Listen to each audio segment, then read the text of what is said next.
Hello, everybody.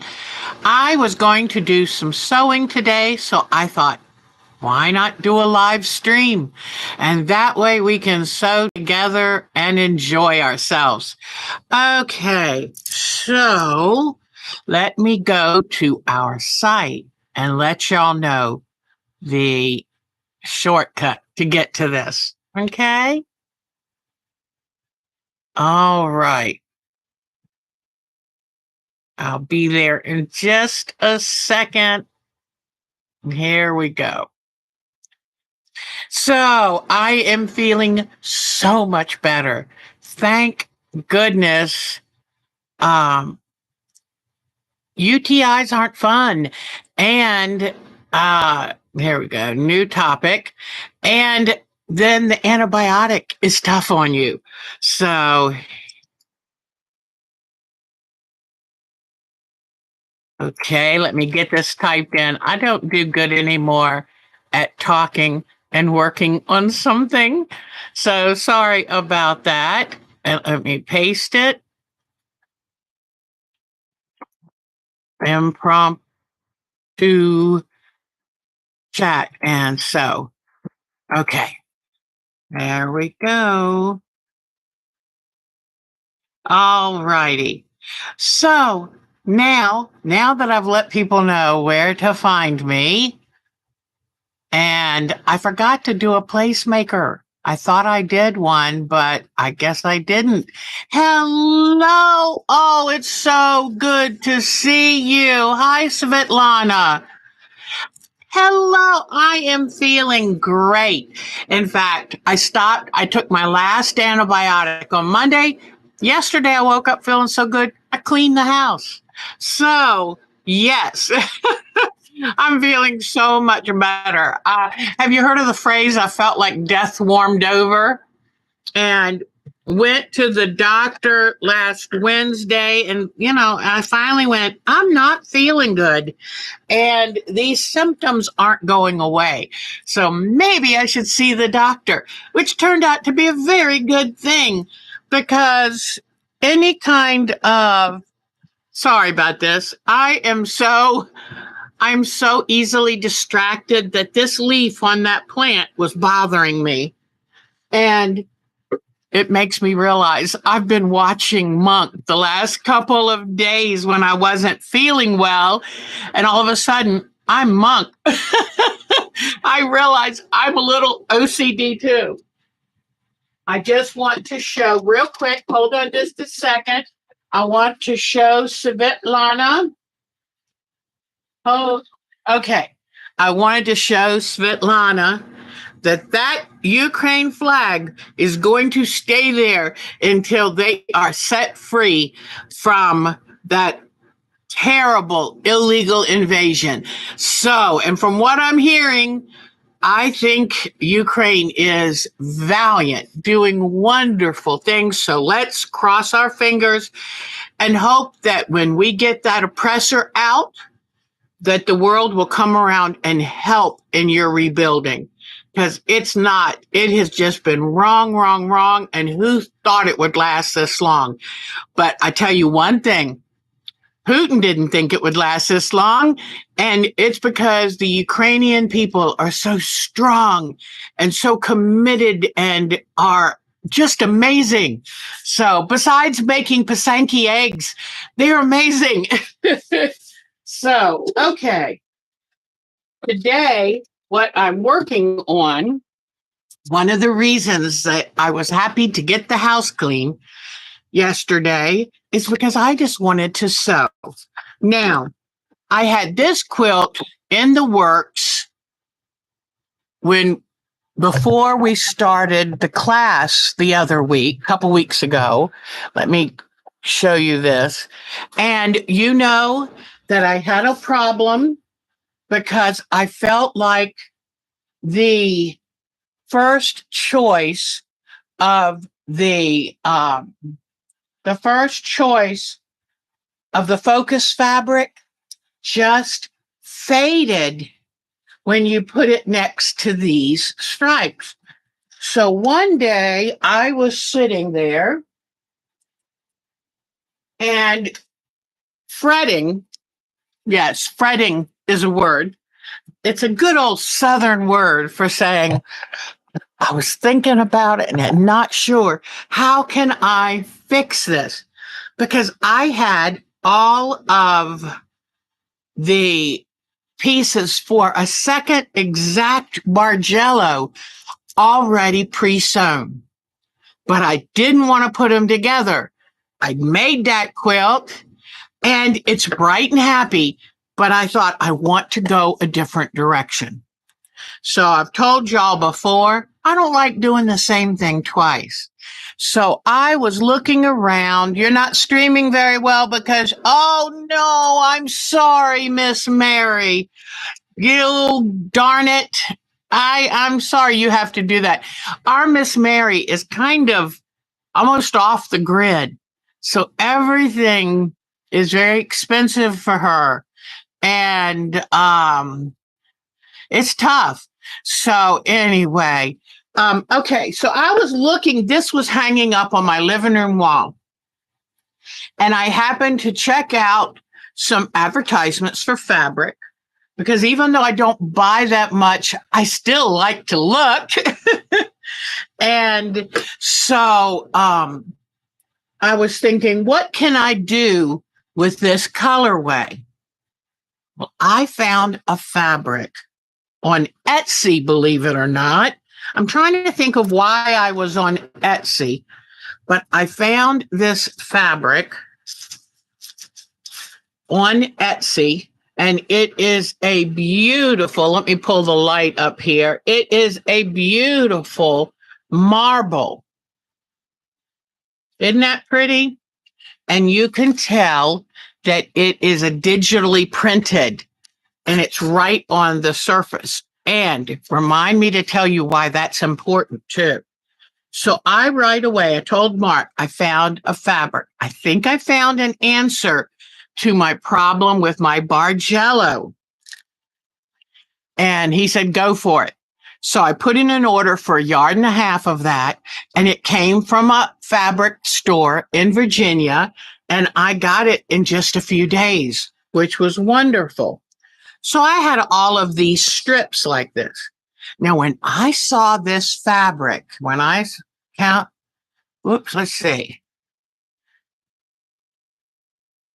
Oh, thank you, sweetheart. You're a dear person. So when I looked at this fabric, I thought, I've got a dark, I've got an off-white, I've got blues and teals and green. The problem is starting with the brown and going to here. This was the problem area. Now, I had 37 strips already sewn together. Mark said, what are you going to do? And I said, I'm going to take these 5 fabrics out of those strips, and I'm going to choose 5 new fabrics to put in their place.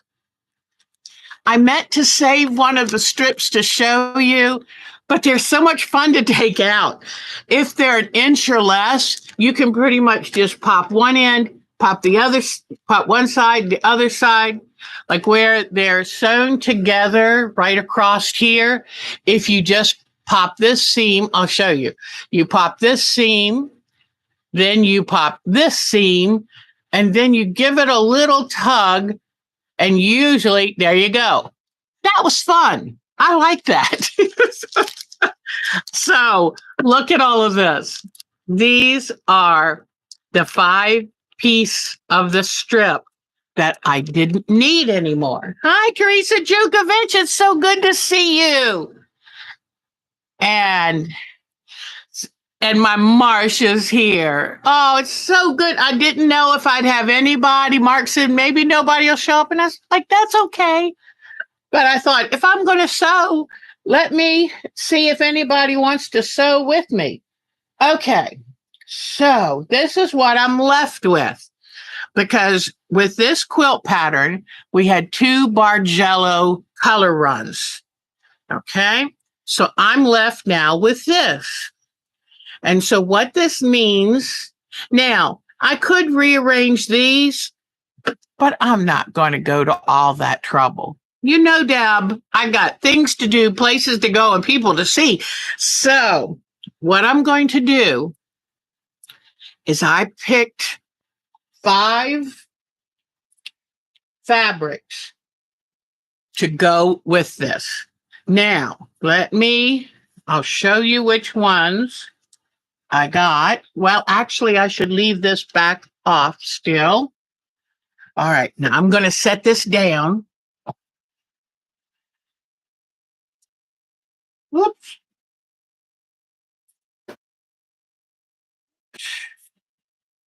Okay, I'll stick this here for right now to know.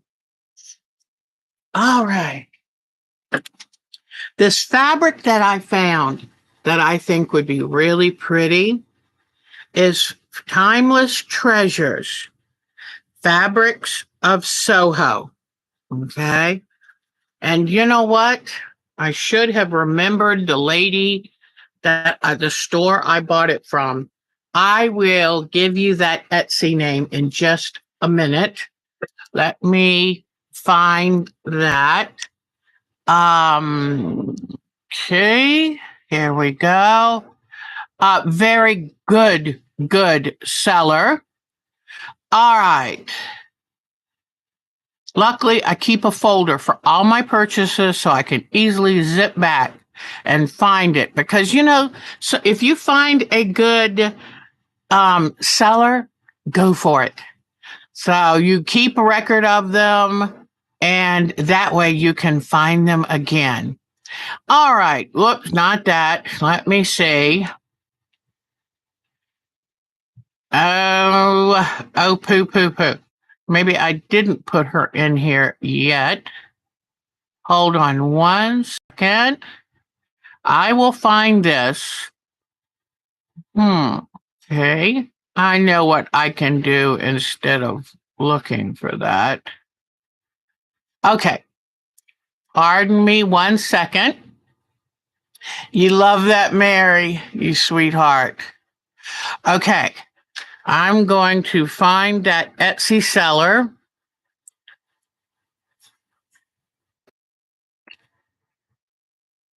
Okay. Yay. All right. Here it is. It is and a few other little things that looked really good. Okay, hold on. Of course, it brings up my cart first, but I wanted to see what purchases. Here we go. New technology is wonderful if you've got a few moments. All right, so this is from, hold on. Maple Shade Mercantile. And it's in Pulaski, Virginia, and Sewing in Virginia. The name of her Etsy store is Sewing in Virginia, and her shop is Maple Shade Mercantile, depending on how you pronounce it. And she's got all different kinds of fabric. Her name is Anita Holdren. Very nice lady, very nice purchase, very fast shipping and reasonable shipping prices. She's not one of these people that just puts what the topmost could be. So I was really pleased. All right. So that's that information. So now I came down here and pulled out a bunch of fabrics that I thought would go with it. All right, let me grab these. All right. Now, so I just went to my stash closet started pulling out fabrics I thought would go. Now, one of the problems I had when I did my strips for my Bargello, and one of the problems that I can be guilty of, here is the original pattern that we used from northcott.com called Serenity Bargello. You can go to northcott.com and download it for free. But you notice that they have a wide margin of darks, mediums, and lights. Well, when I made my strip sets, unfortunately, I made them too much a medium dark. They're too close in tonal range, meaning light and dark. So I said, go and pull all kinds of different fabrics. So here is what I have. I pulled out this because I said, oh, that has blue and green. I pulled out this, but I said, let's get some light colors. Let's get some range. And then I try to always add Jenny Beyer to every quilt. This is my Jenny Beyer. Then a pale blue. And let me tell you, this one just, well, you can't even tell in that camera, but trust me, this is a wonderful match with one of the predominant colors in this. Then I got that one, I got this one, got this one, and I got this one. Because there is a green in this fabric, and I had a lime in the strip that I wanted to keep. Now, when I came upstairs, I asked Mark for help because I realized that sometimes I have a little trouble in picking colors with range. You know, I tend to go for vibrant, saturated colors. Now, this I went crazy over. And this, as you can imagine, is most likely a Stonehenge. And, oh, actually, it's Marblehead by Rogue Greg for Paintbrush Studios. I thought it was a Stonehenge, but this is gorgeous. And I said, well, this is kind of dark, and I was going to try to get to a different fabric. Well, this light part would be wonderful, but when I opened the fabric up, the light to dark ombre runs sideways. See here? So you would end up with a lot of bias and wasting a lot of fabric to try to get this color. So I kind of had to give that up. And it was a great idea, but not quite what I needed. So now let me get this out of the way. Then I looked at this one and I said, okay, here is my strip. And I don't want it to be the exact color. And since this is my lighter strip, maybe I can use this. So I put this in the maybe pile. And then I decided, since I ordered 1.5 yards, that I wanted this fabric to also be in the quilt as well as my border. Okay. I looked at this, but somehow it just left me flat. I haven't ruled it out, but I think pretty much comes off a little gray. So I'll put that aside.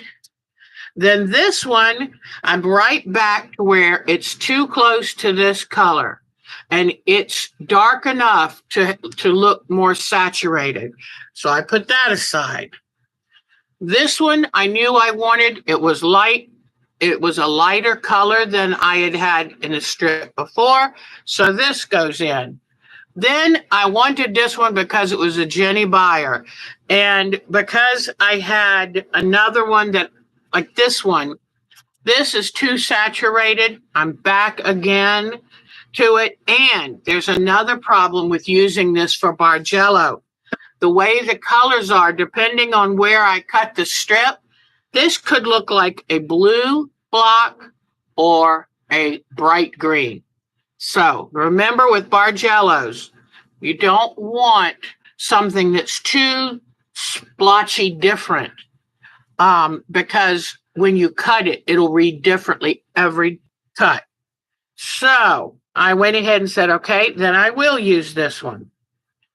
Then I found this one, and we weren't quite sure because it's got a little bit of rosy purple in it, but I thought, you know what, it could use a little touch of another color. So we kept this.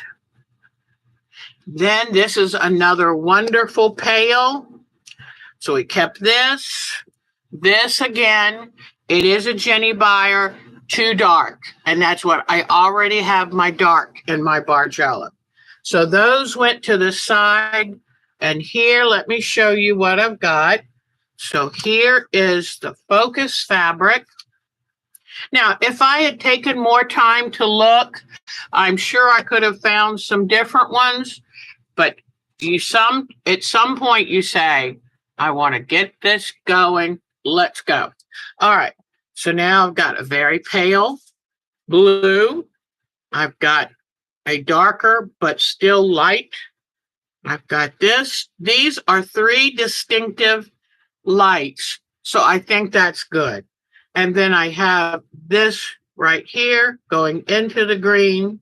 So 1, 2, 3, 4, 5. And then I decided, let's put this back because in some places it is almost exactly the same color. All right. So here is what I'm left to work with right here.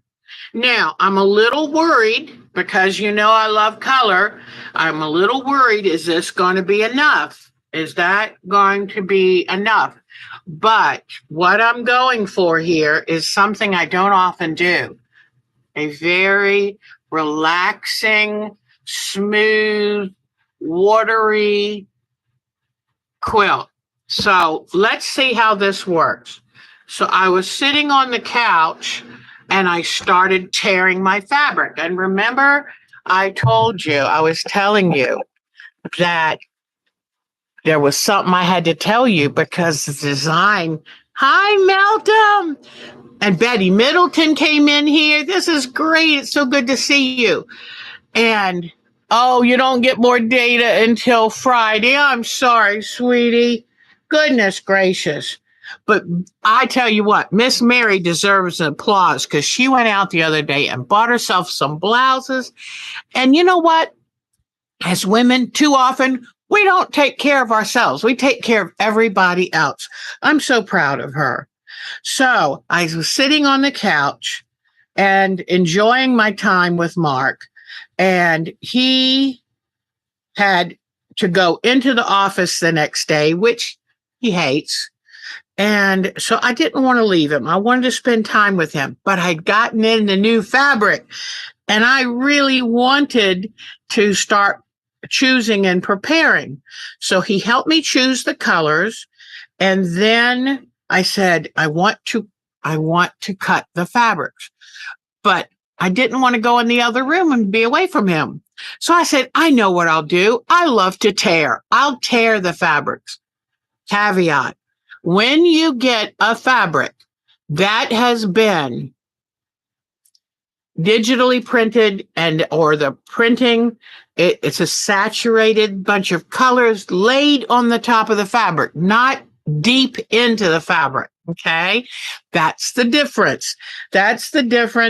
The threads are probably woven with that color, or it is immersion printed. So it is fully that color.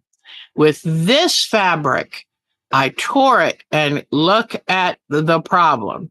Let me see if it will focus in and you can see look at that. Do you see there's a nice print here, but look how the edges get pale. See how the edges get pale? And there are some pulls from tearing it. The pulls go way back, like 3/4 of an inch into the fabric. Now, you might think, well, that doesn't look too bad. Well, look to a fabric strip that has been cut right next to the fabric that was torn.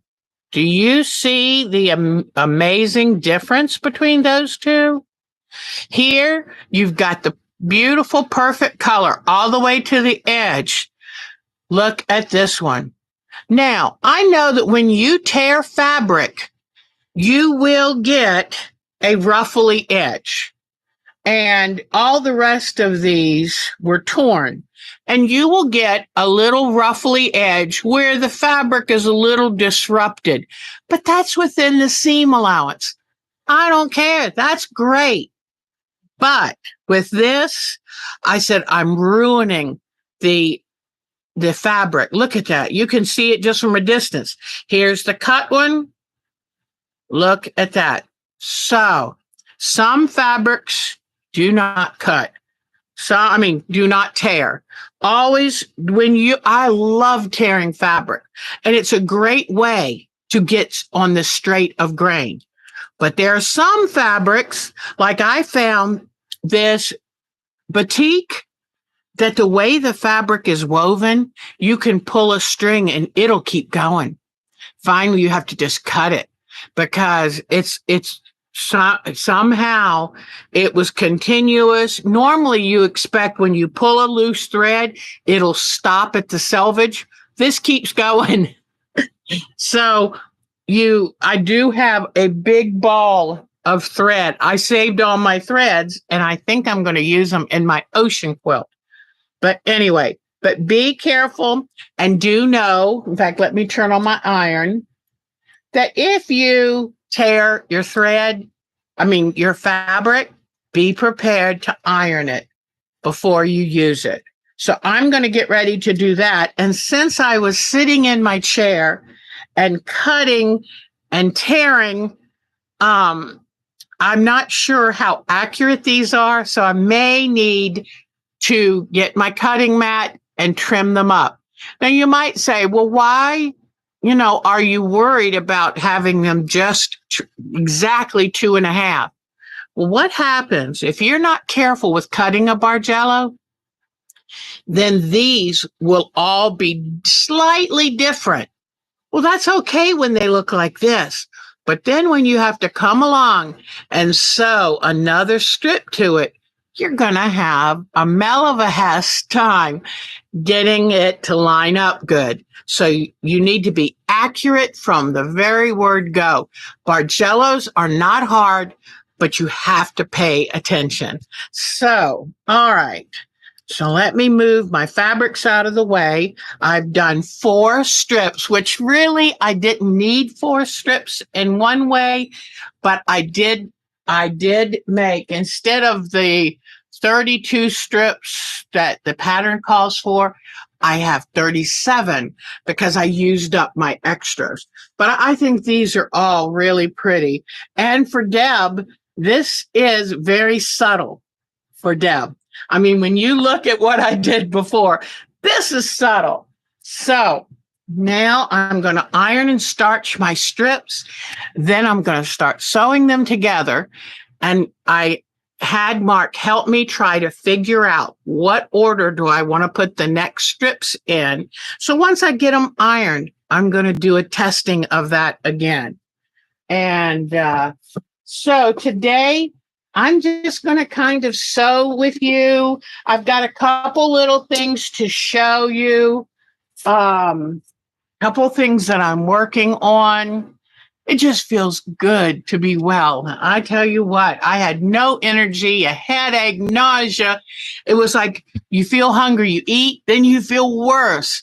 Because antibiotic, it kills good bacteria as well as it does bad. So, but I am doing much better. I'm going to give a shout out. My son-in-law, David, it's his birthday today. Happy birthday, David. So, all right.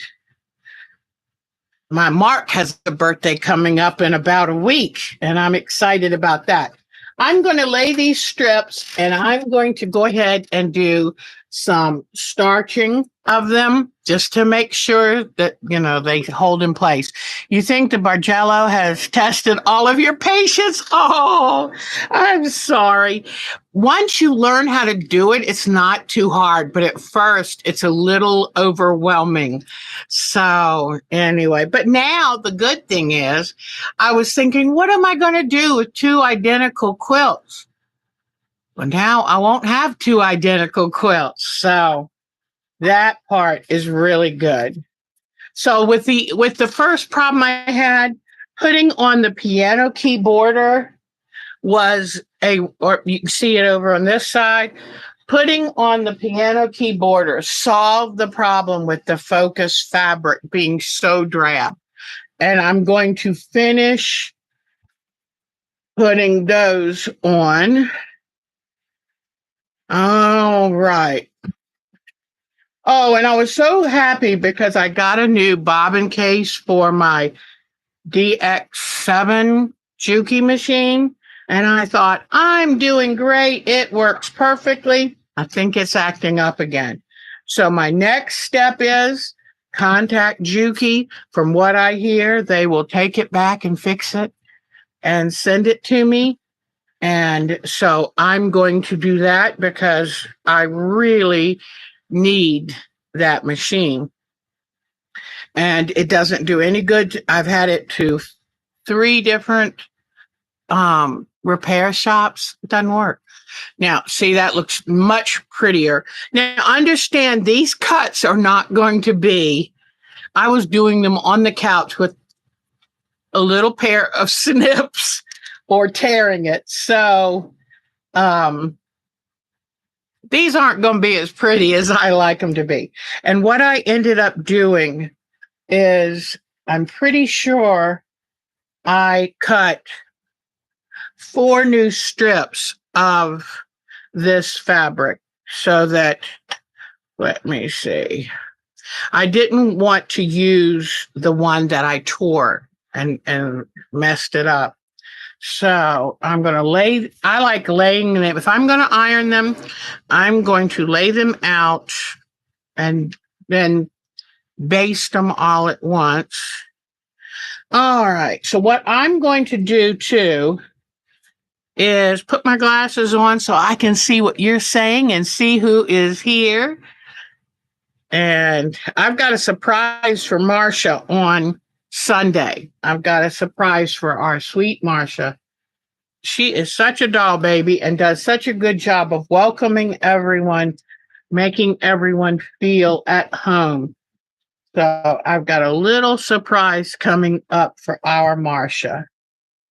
All right. So it's nice doing 3 at a time. If you're going to starch them, then make the best use of your time and space. If y'all weren't here, I would line the whole sewing table with them so I could do a ton. But that's a lot to keep up with. I think I am going to need to trim these up. Look at that cut. What is that about? So, yeah, I think I'm going to need to trim some of these. But, okay.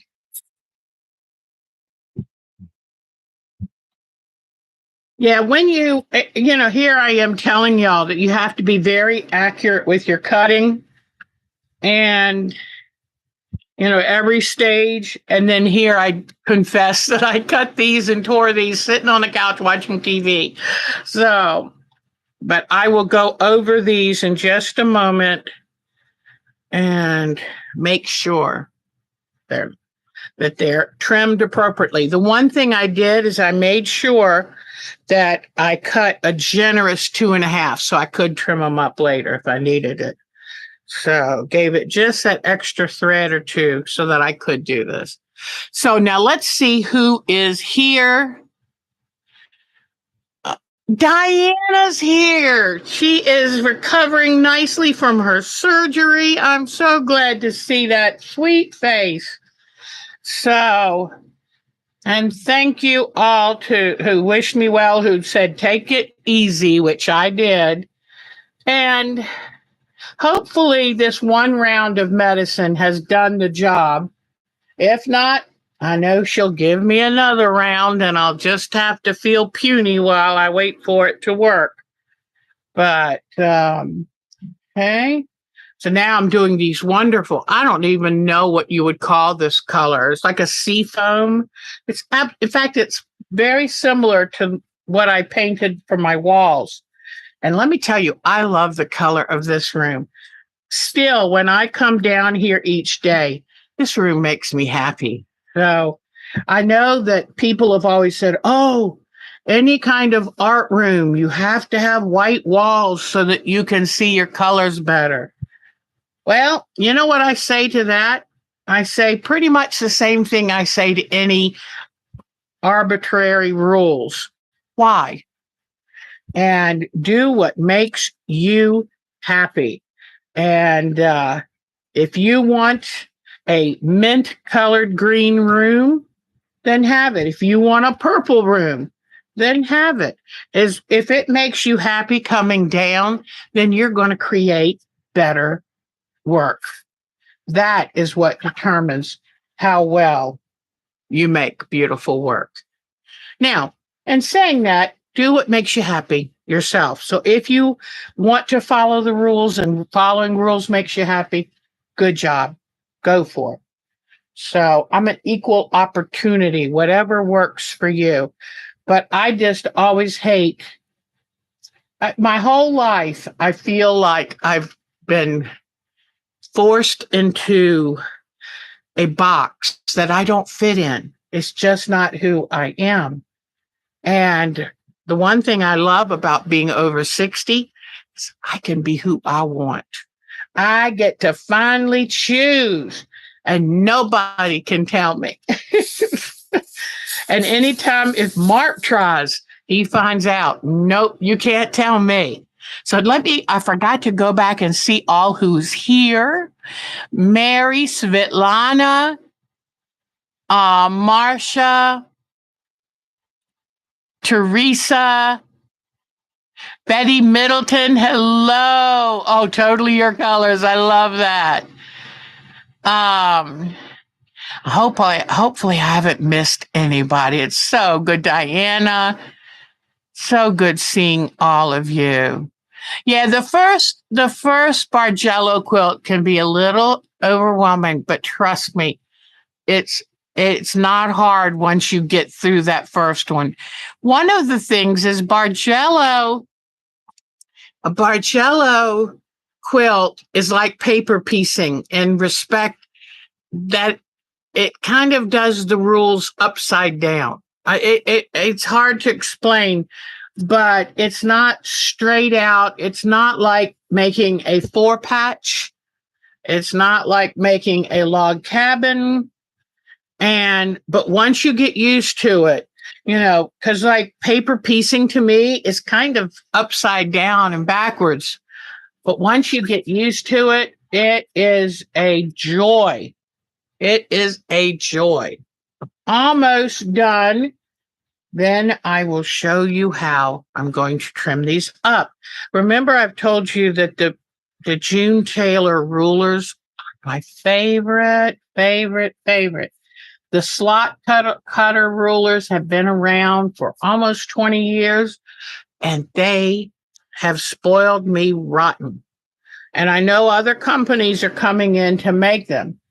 I don't know much about that, but I know I love my June Taylor. So I love those rulers.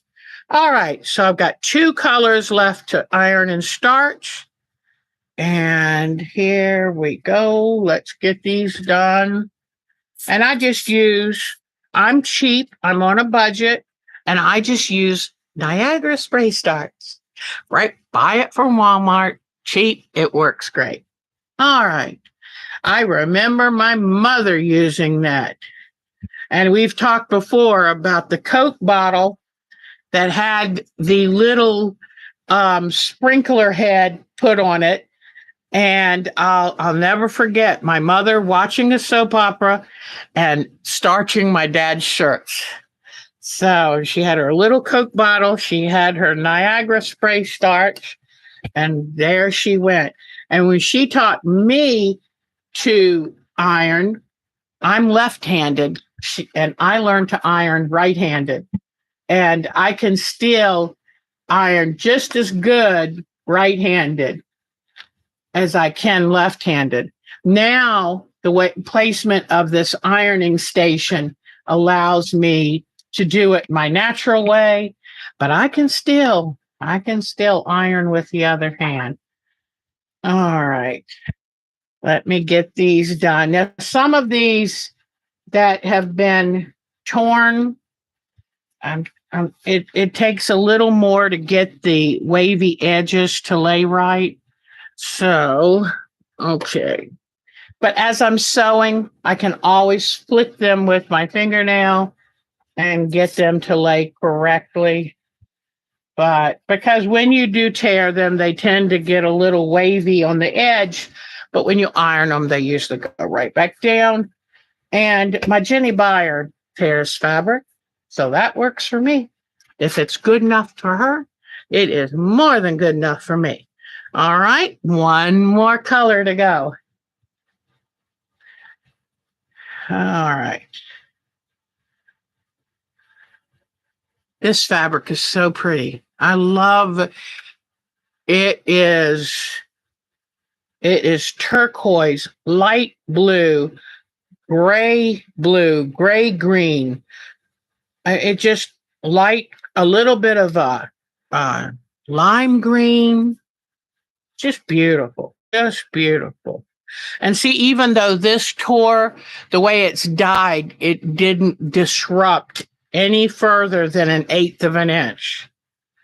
But okay. I remember when I worked at the museum and I would make the skirts for the ladies, and you'd use 3 or 4 yards because they were nice full skirts. And the ladies would say, tear the hem length, because if you tear the fabric, you'll get the a perfect line of grain in the fabric. And I remember thinking, what? But I did it. And guess what? They are right. The way fabrics are woven, tearing it will make it tear right along the grain line. And you don't get any straighter than that. Have you ever gotten home from a store where they cut the fabric and you open it up and it's a little bit off? Well, that's what happens when you just cut. And that's why Jenny Buyer always tore her fabric. And I used to love looking behind her cutting station and looking at all the threads on the floor. But you knew when you got that fabric that it was perfectly straight.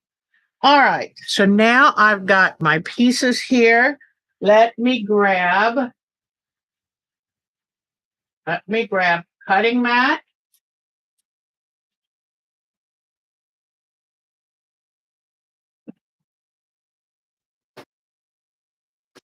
Okay.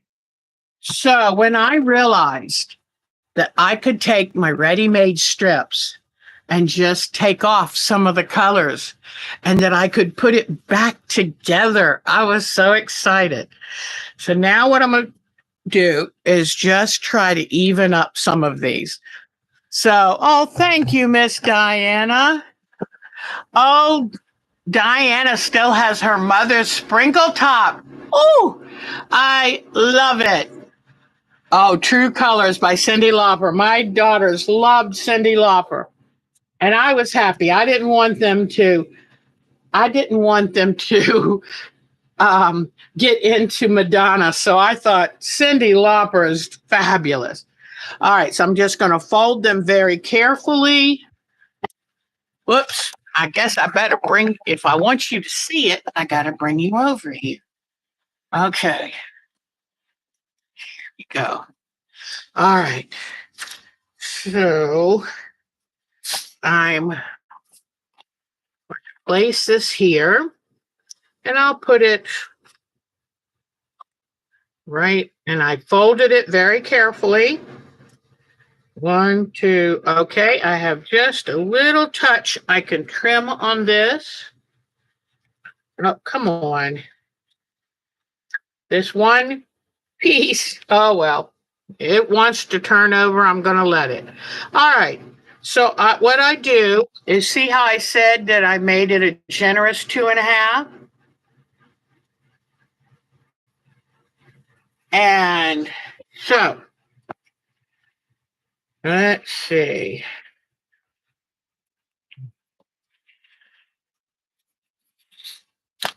No, and so far as Marcia, I don't want her to worry.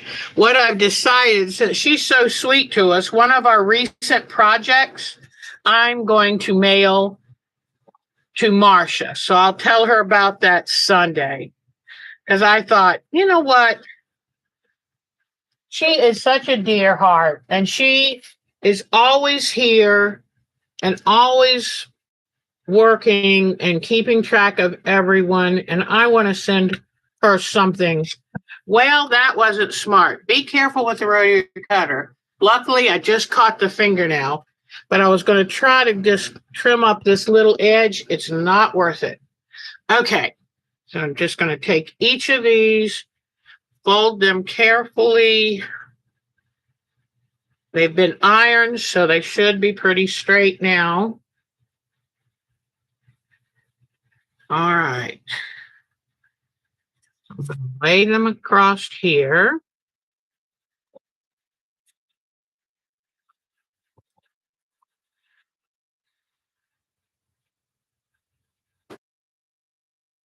Now, if let's say that some of these pieces have a little bit of an elbow in them where they didn't cut perfectly straight, I'm not going to worry too much about that because they're going to be sewn to each other, and that'll give me a little moment to straighten them out. So that, all right. Now, normally, when I would cut these, I would lay the fabric out and I wouldn't stop cutting until I had as many pieces as I could cut in one pass. Okay, so I just get this straight and put it, I split the difference so I can trim up each edge. So I go up that side and I go up this side. Okay. So I guess the other night, even though I wanted to work on this, I guess honestly, I wasn't getting that much done because I'm having to square them up now. But it made me feel good. It made me feel I wasn't feeling good enough to go and to my cutting table. So at least I got to do something. All right. So now making sure this is nice and straight. And I'm just trimming up each side. Now I know it's a perfect 2.5. Sometimes I think, oh, I can just straighten it up while I'm sewing. But you know what? It's really hard to see when it's really small. So now I have perfectly cut 2.5-inch strips, and I'll go get a different color. If you just joined in today, this is not one of my regular shows. I knew I was going to be down here sewing, and I thought, oh, I would love company while I'm sewing. I'll do a live stream. And since, unfortunately, I've had to miss a couple live streams because of being a little under the weather, it is awfully nice to be able to catch up with y'all. Because I think about y'all a lot when I'm not here. So, okay. Oh, my phone alarm is going off. Textile Talks is going on today, but I am going to miss today's because I'd rather be here with y'all. The good thing about Textile Talks is there will be another they'll put them on YouTube so I can see it on there. All right. Now, why is this edge a little rough? Watch your fingers. I scared myself when I caught that fingernail because I've never really cut my skin with a cutter, and I don't want to start now. All right, so here's this piece. Now I'm going to go ahead and just lay these. You're on vacation. That's right, Meltem. I forgot. Oh, I'm going to love all of your photos. Thank you, Miss Meltem. She is such a sweetheart. And she's on a little vacation and she's doing well. Doing well. So I love that she's had some sales from her Etsy shop.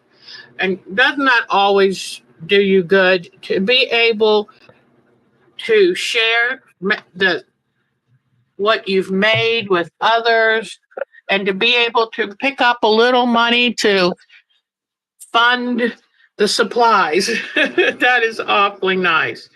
But she makes lovely items. And Angel, oh boy, now I've forgotten it again. Don't let me see. Her Etsy shop. Oh, Swan Quilt Art. I don't know why I always want to say Angel. I guess because she's like an angel. But Swan Quilt Art is Miss Meltem's Etsy shop. And check it from time to time and see what she's got in there. She might have something that you would enjoy.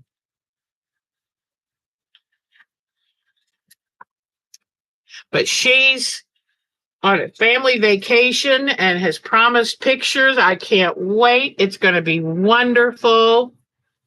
And I'm glad she's had a chance to get away. Okay, here we go.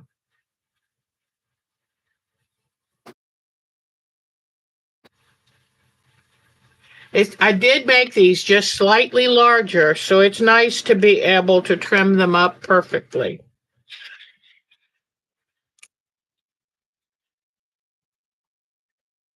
Oops. Huh. This rotary cutter might be getting worn. When I see it cutting wavy, that probably means we're going to have to put a new screw in it. The screw gets a little worn by the blade, and it'll make the blade cut a little bit wavy. But I love my Martelli cutters. With my hand problems and my back problems, it really allows me to cut without hurting myself. Okay, whoops. This one's barely going to have a touch. Okay. Okay. So see, I'm able just to get these little bits off to know now I've got the perfect size. Right? Now that color is done. So, and don't forget too, if oh yes, and you know what? That's a good point to make. Good point to make. If whether it's coming to a YouTube video or something you buy, if you like it, please leave a review. Even my doctor, everything is guided by reviews nowadays. So please leave a review because, if you buy something online and you get this thing saying, please give a review, especially if it relates to a person, the person who delivered it. Did they do a good job of delivering it? That's important.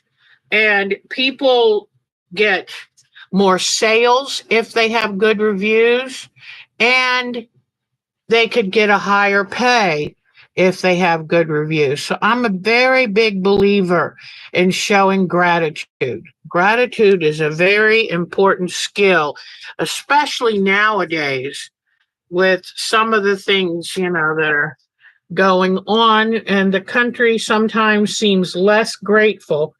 but showing gratitude. Now these, oh boy, these were torn, so they're right there on that edge. They're right on the right side. So I'm not going to have as much to cut out of these. And if you go to tear your fabric, okay, this is an important thing to tell you. You go to tear your fabric and it's been cut previously, then take about 1 inch of the fabric and tear it off. Start at about 1 inch, maybe 1.5 inches, and tear it, because it could, you can't get a straight tear if you start from a cut edge. You have to start from a torn edge.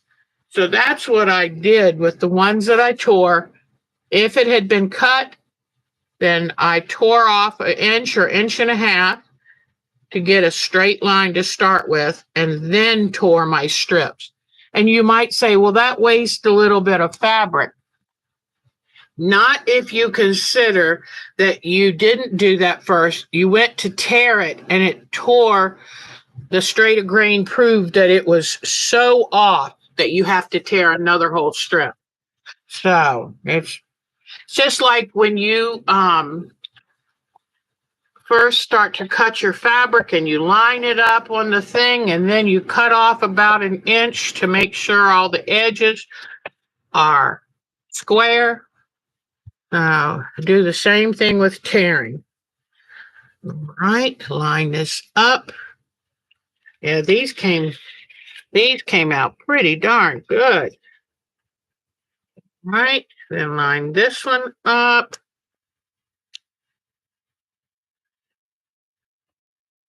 All right. And I line this time with 3, and then I cut it 3, and I cut it 5.5, and that way I have perfect 2.5 inch strips. Boy, I got a lot of fuzz here. That is, I guess, something you get when you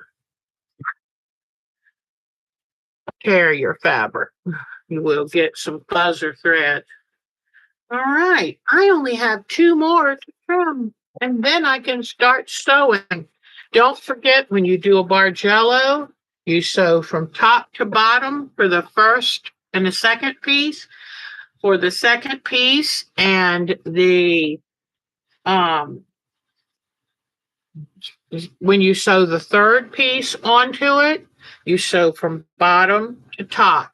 You alternate every other row, or every row. You alternate every row, and that way you won't get that dreaded curve.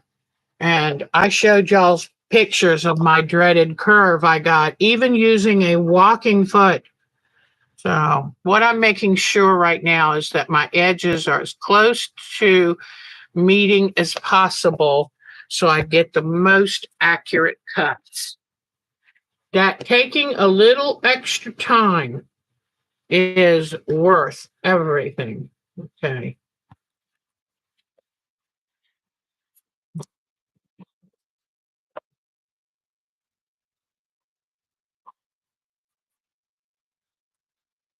Okay, so that one's good.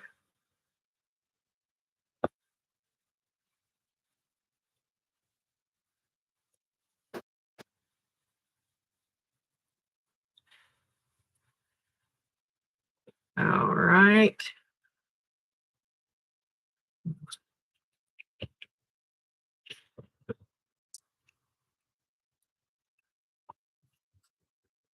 The temperature has cooled off a little.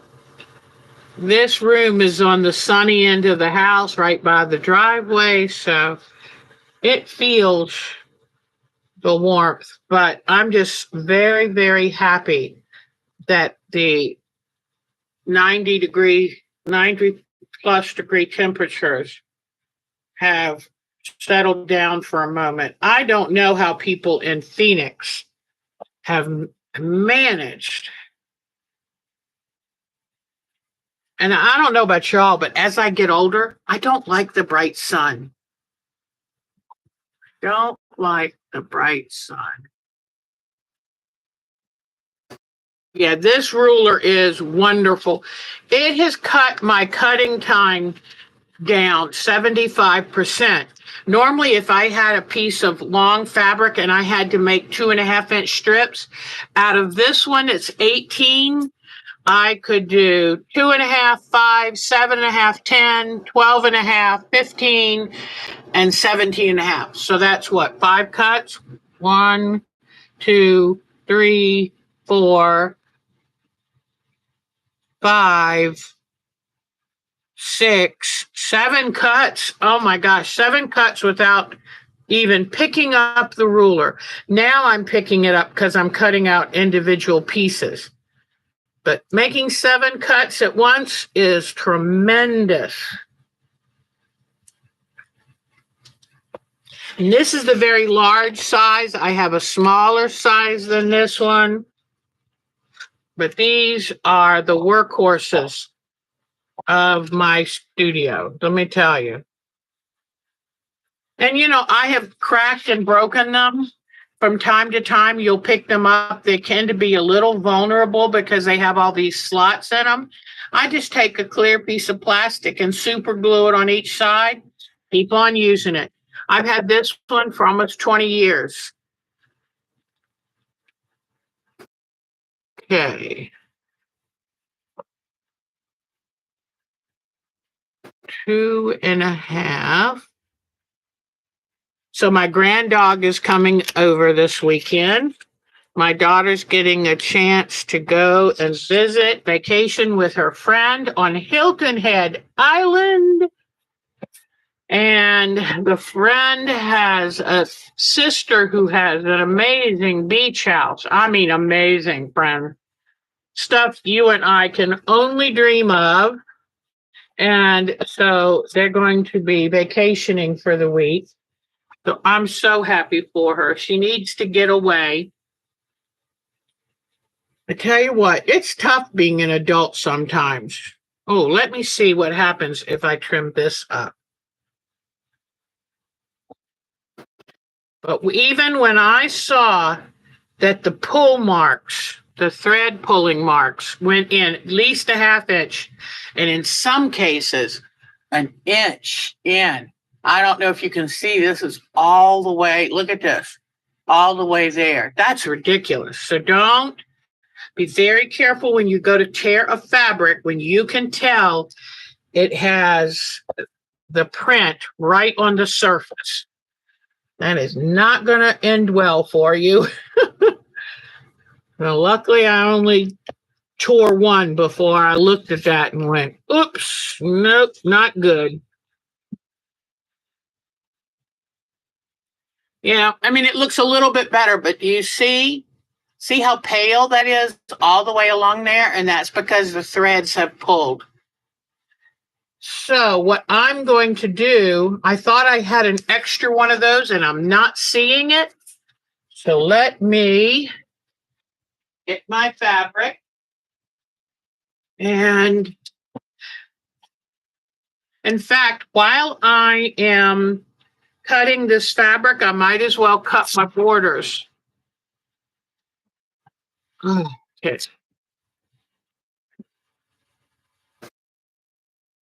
All right. Now I tore off the selvages. Now I just come along and straighten it back up. Okay.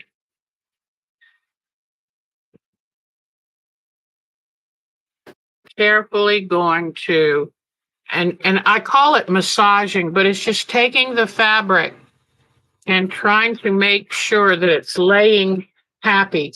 Because if you just try to match the selvages and that's the only thing that you use, then you can get the fabric askew, and that's when you cut it then and find elbows. So it's just important to kind of rub the fabric to make sure it's laying perfectly flat. Okay, so now I'll show you how wonderful this ruler really is. I need to cut off about 1/2 inch to even up the fabric. And remember, I can't tear this because if I do tear it, it'll mess up the fabric. But come back in just a little. Line it up evenly with this fold here. Cut off a 1/2 inch and make sure I can see all 4 pieces, which I can. So I know I've got it even. I need one more 2.5 inch strip. Okay, then I want, and I'm going to go ahead and move that out of the way because then I'm going to cut 6 inches. And let's see how much fabric. Before I start cutting this, I always like to measure my fabric. Because let's say that you chose, I'm going to do 8-inch borders and you have to make 6 of them. Well, you wouldn't have enough. Okay, so let's see, 1 foot, 2, it's 3 feet, and let's say 3 feet, 3 inches. That's 36 plus 3 is 39. All right. So I'll take my paper. I've got 39 inches available. Now, 6 times 6 is 36. Okay. I'm going to need at least, let me see, 6 times 45. 6 times 427. I need 270 inches. I mean, that's how many I would have, 270. And when I did this other quilt, one side was 56 and times 2 is 113, and 64 times 2 was 128. That leaves me with 230 something. Okay. So now, if I did 6.5 inches times 6, then that would be 39. Huh. That's close. I think that's a little too close. So I'm going to just go ahead and cut 6-inch border strips and call it good. But what I was doing with the math is 6 inches times 45 equals 270 that I would have available. I remembered the lengths of the sides the other ones had. I know, because, you know, they're not the cheap. No rulers are cheap, but this is definitely valuable. So 56 times 2 is 113. 64 times 2 is 128. Those added together is 240, 241. So I know I'll have enough. Okay. So I just need 6 strips times 6 inches. And the reason I didn't do 6.5 is it would be right at what I have. That's too scary. All right. So now this is the beauty of a shape cut ruler. I'm going to come here and do 1 cut at 6, 1 cut at 12, 1 cut at 18. So 1, 2, 3, cut. Now, this is another reason I think that I've never cut myself, never seriously cut myself, because when you have the shape cut ruler down, your hands are protected. So besides it being so efficient and easy to use, it protects your hands. 6, 12, and 18. Okay. 1, 2, 3. All right. And it would have been close. Yeah, this at the very end, it would be a 1/2 inch short. But now there are my borders already cut and my fresh 2.5 incher cut. Now these, I think I Didn't do all. All right, so I'm going to put this out of the way for the end of the quilt, but that part is done. And I like doing that. If I know what I'm going to border it with, I'll go ahead and do that too. Here's the piece I just cut. So let me get these squared up. If you have any question, type it in on all caps. And oh, this is the one. This is the one that got stretched out, so that will go to the side. That'll go in my scrap pile because it's still good in the middle, and I can use it to do. Since I love to do applique, little teeny scraps are a wonderful thing to have.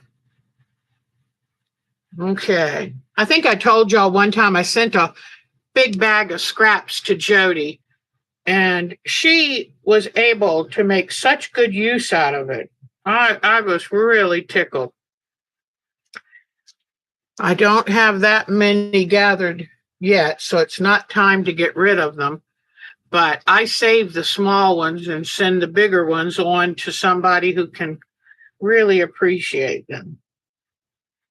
Okay. But I decided that my scraps were weighing me down. Sometimes we save things, we don't have the room for them, we have to keep, they're always in the way. So that was what I was trying to do, was avoid that. All right, I'm going to recut these last, and then I can sew. Yay. I don't know about y'all, but if I don't sew every couple of days, I miss it. I absolutely love the sewing process, especially if it's something new. I got so excited at the fact that I was reworking this because it felt fresh and new. Very, very excited. Now, this is all nice and trim. Put that in the already trim pile. All right, here we go. Is this one? I'm glad I trimmed these. I needed to do this. I definitely did.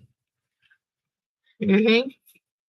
So tonight, Mark is making his famous 7-layer dip, and we're going to have a big salad and dip and chips. And you know what? That's nice to do on a summer day when neither one of you is really in the mood to cook. Boy, do I have to check this blade. Do you see that wobbly edge? So evidently there's a groove right here in this screw. In fact, let me see if I can get it off, and I'll show you. These are the best rotary cutters. I love them. But do you see right there where it's shiny? That means a little groove is being worn in. When that happens, then what happens is your blade will wobble and create that wavy edge. Now, what we've done is Mark contacted Martelli and bought extra screws. So when that happens, he can just replace the screw. Because I love these Martelli cutters. They're so ergonomic, and the way they have your hand positioned, you don't have to stand and put a lot of effort into your cuts. Very ergonomic. Okay. When I went to my doctor, I told her about my hand trimmer, my left hand trimmer. And I said, I think it's from my nerve, my carpal tunnel nerve is being irritated again. And she said, I don't think you're going to have much luck at further surgery.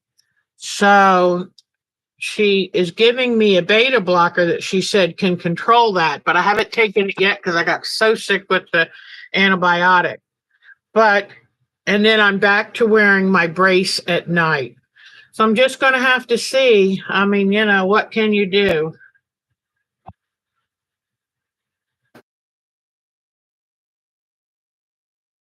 This piece I really cut wonky. So let me see if I can straighten this up. If I have to, I've got this. In fact, you know what? I'll put this in the scrap pile and I'm going to cut a new one from this perfect amount left over. Yay. And I know it'll do 2.5. Won't do 3, but I know it'll do 2.5. Always order a little extra fabric. Now, this is coming to you from a very cheap woman. I've told you before how cheap I can be. And but this is give yourself a little extra fabric because, you hate to pay shipping. You hate to have to wait for something to come in. And you hate to be so nervous about making a mistake because you wouldn't have enough fabric. So when you go to order your fabric, especially when you have to pay shipping, see if you can get an extra half a yard. And that way it'll put your mind at ease. All right. Like with me ordering 1.5 yards of this, I knew that I could then put it in the quilt if I wanted to. Oh, okay. All of that is done. Now it is time for me to sew them together. And anything y'all want to talk about? Anything?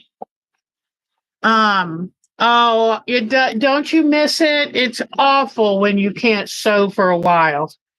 And you know what? That's when I had my kidney surgery, I made sure that I had hand projects ready to go because I knew that I wouldn't be up to working at the machine.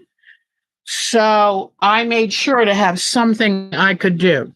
Oh, okay. So now we have to, let me see. Let me find the photo. Oh, God, I can't wait to show you this. The dogs were barking out the front door the other day. We're like, what are they barking at? Well, look, whoops, come on. Look what we had out on the sidewalk. Isn't that the cutest? It's like Disneyland here with all of the chipmunks and the squirrels and the bunnies and the deer and a partridge in a pear tree almost. But okay.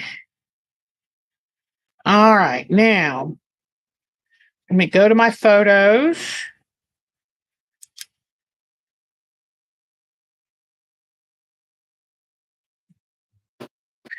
I'll show you a really cute little video. Let's see. Whoops.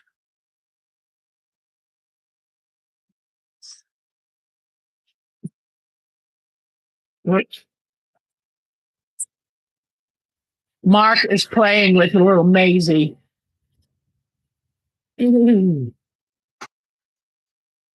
I just thought that's so cute.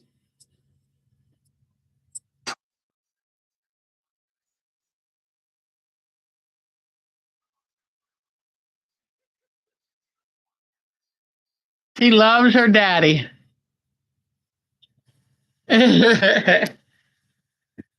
Mark's going to say, oh, I'm so glad you showed them that. Okay. This is what we were thinking for the order. So, because, well, and I'll go ahead and work this through with you too.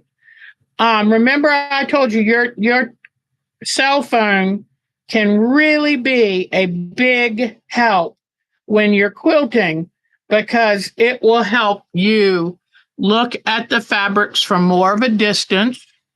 And when you find what you like, take a photo of it because you will forget before the next time. So, okay. All right. So now I'm going to leave this sitting out. So we are ready to check it. All right. Yeah, when I met Mark, he was this dashing young thing that had a convertible living in Dallas. And I said, did you ever think that you would be here with three doggies, chickens, inside birds, outside wildlife?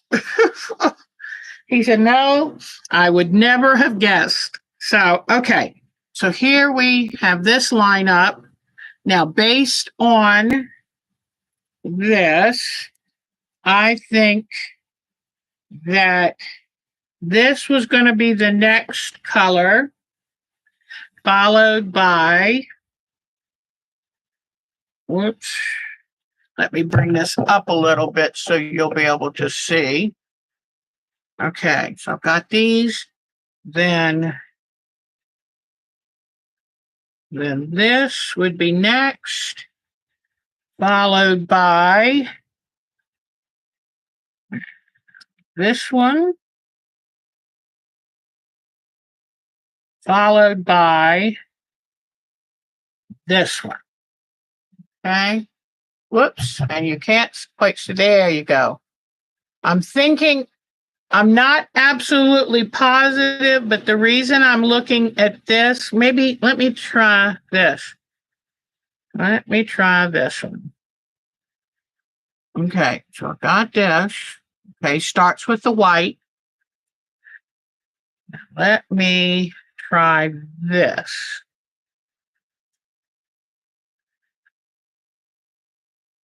I don't know. What do you think?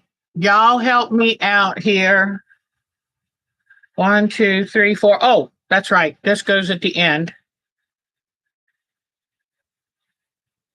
The thing that I wanted to make sure to do was to have little punches along the way, because that's what I did here. And so, yeah, this is better, isn't it? Okay. Anybody else have any concerns? And let me do one more thing, which is let me put this here, then put this here, and this here. I don't know. No, I'm thinking this should be back at the end. And that way it'll touch the white. And I always like a little darker color to touch the lightest color.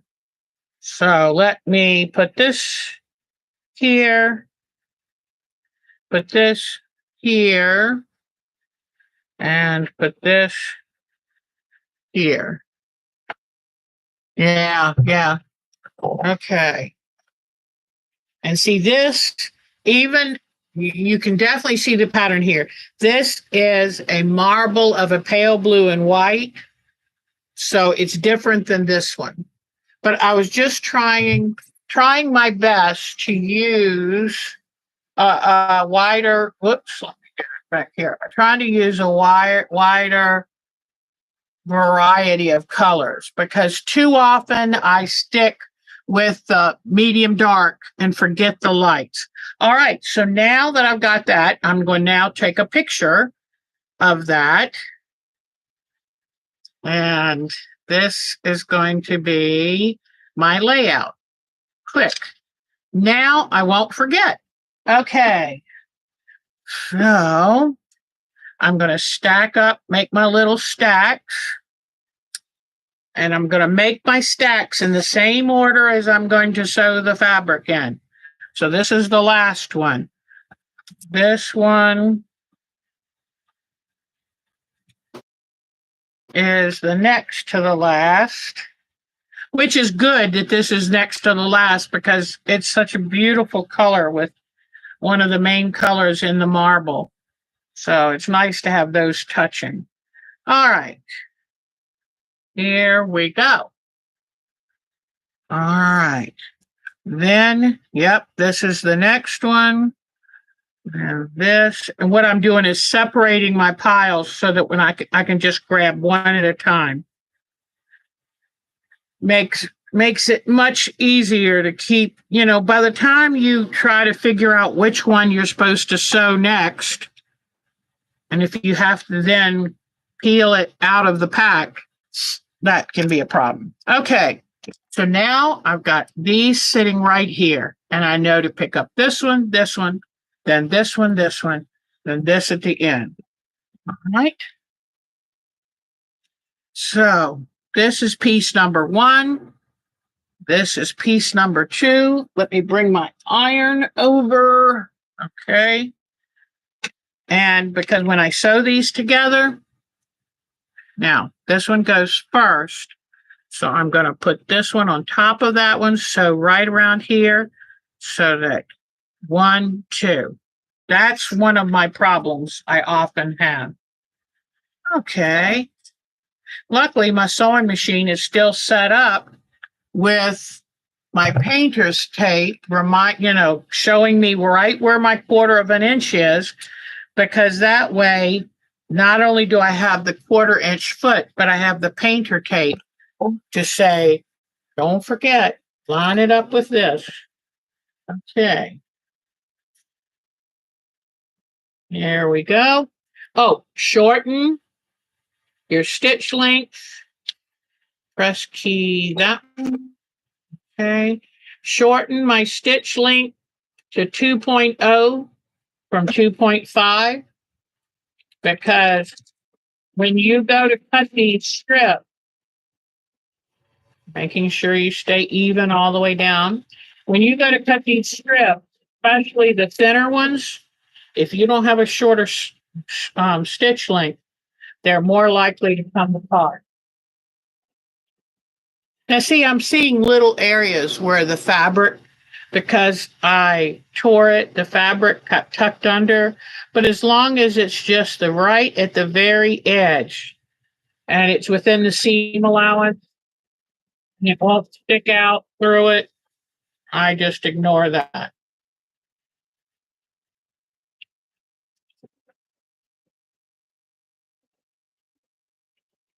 Whatever happens in the seam allowance stays in the seam allowance. So I don't get too worried about seam allowance. I learned that because I started first sewing clothing. What happens in that seam allowance stays there. Okay, like here it's a little bit bigger, so I can take and kind of, with my fingernail, rub it out so I can make sure it doesn't show through the seam allowance.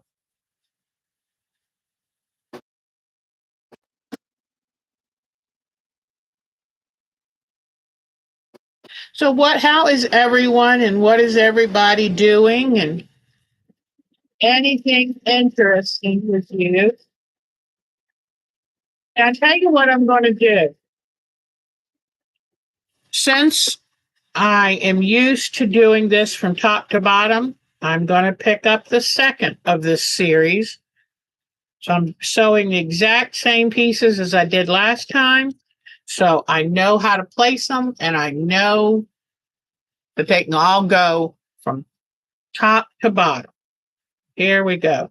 Is anybody doing anything interesting? And whoops, try it again, Deb. Try it again. Go slower. It's wanting to pull that thread right down. There we go. But I'm hoping where you are, the temperatures are better.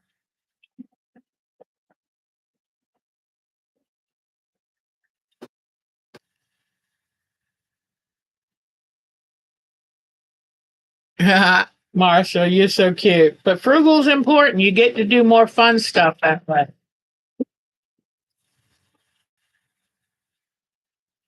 Okay.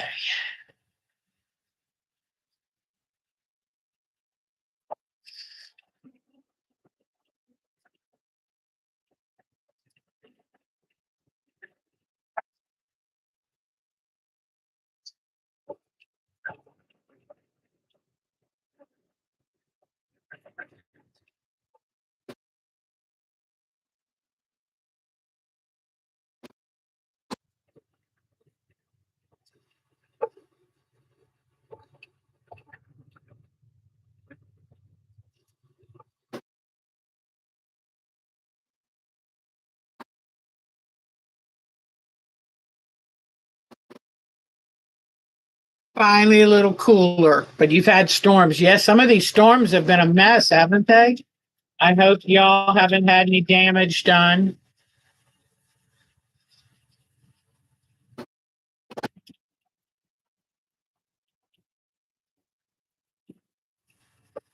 So Mark found out today that he has to only go into the office one day next week. He's so happy.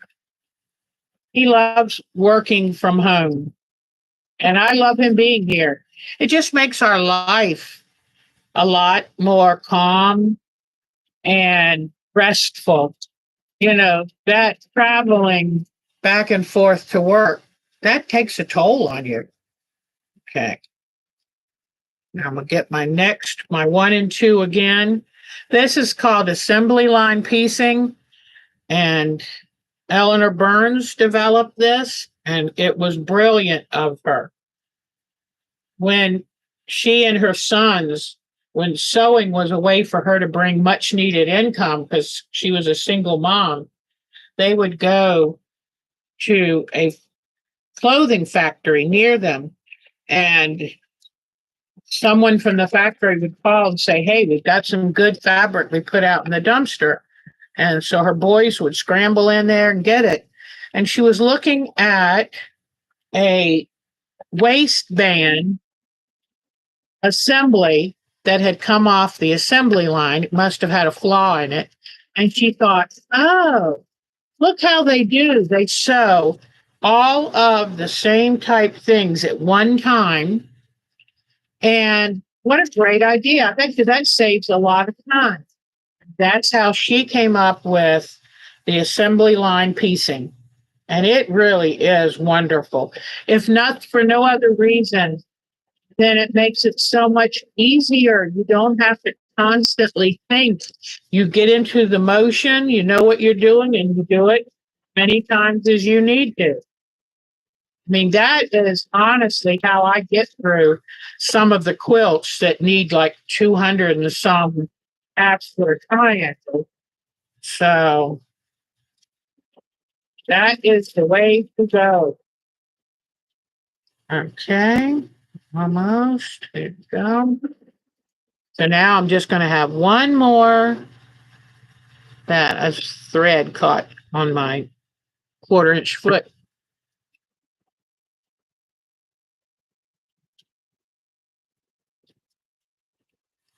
I got one more.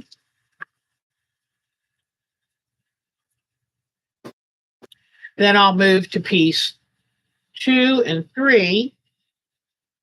And then after I put 2 and 3 together, I mean the after I put 1 and 2 and 3 and 4 together, I'll put number 5 on. You worked at a shoe factory. Yeah. Oh man. Yeah, but it does. It is the way to get it done. In fact, Henry Ford, he was the first one to say, you know what? If we put these cars together in a more organized fashion, then we can make more cars and sell them cheaper. It's been a wonderful, wonderful byproduct of the Industrial Revolution. And I also find that there are certain things I hate to do. Cutting out fabric. It's not my favorite part of it. I do all the cutting at once. And if I do all the cutting at once, then I can move on to the part that I think is more fun. So there's little tricks you can do with yourself. It's trying to keep you efficient, keep you creating.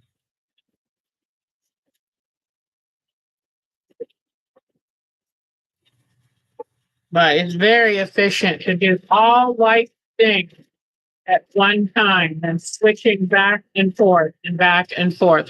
And you're less likely to make mistakes. All right.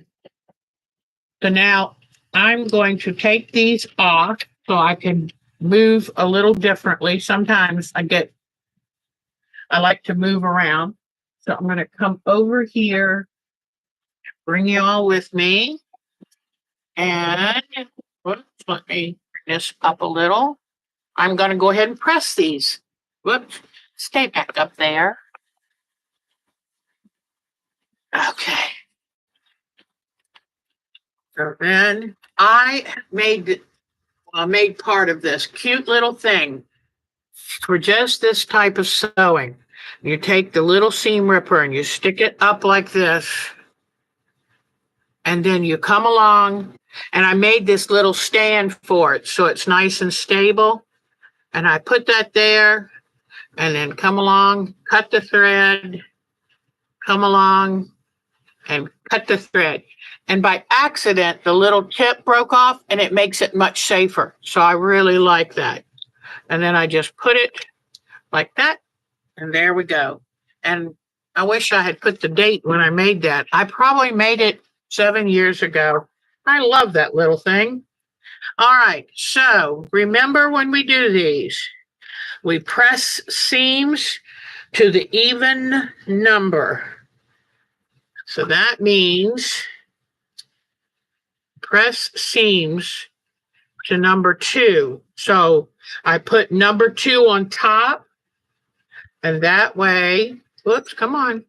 When I press the seams, if I have where the seam goes on the top, I'm trying to let my iron warm up. I'm glad that there's a safety with the auto shut off, but sometimes it can be a real pain. Okay. But like I said, if the direction the seam's going to go to, lay that fabric on the top, because that way when you open it and you go to iron it, it's going the right direction. Makes it very, very easy. Sometimes people ask me how I do as much as I do because I am a pretty fast sewer. I learned that by working at the costume shop, where I had to outfit 26 interpreters on a part-time job. So I learned how to be very efficient. And if I only touch something once, then that's a good thing.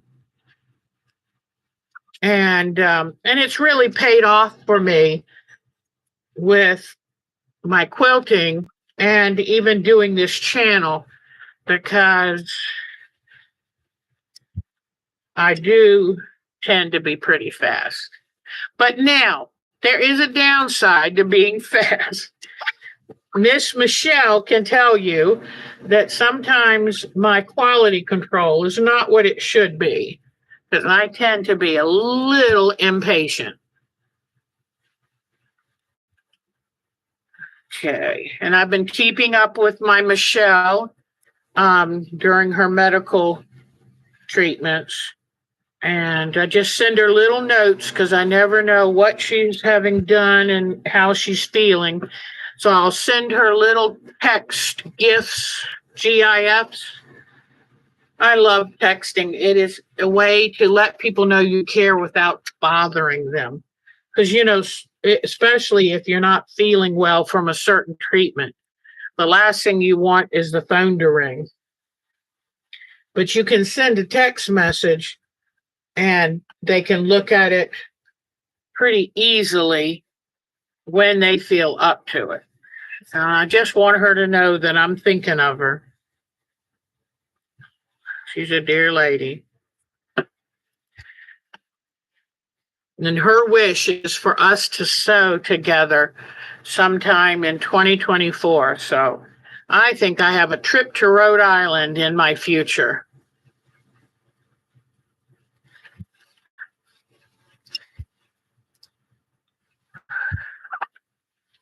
Okay, so there's the second strip done. Oh, that was the third strip done. Here is my last one. Whoops, this way.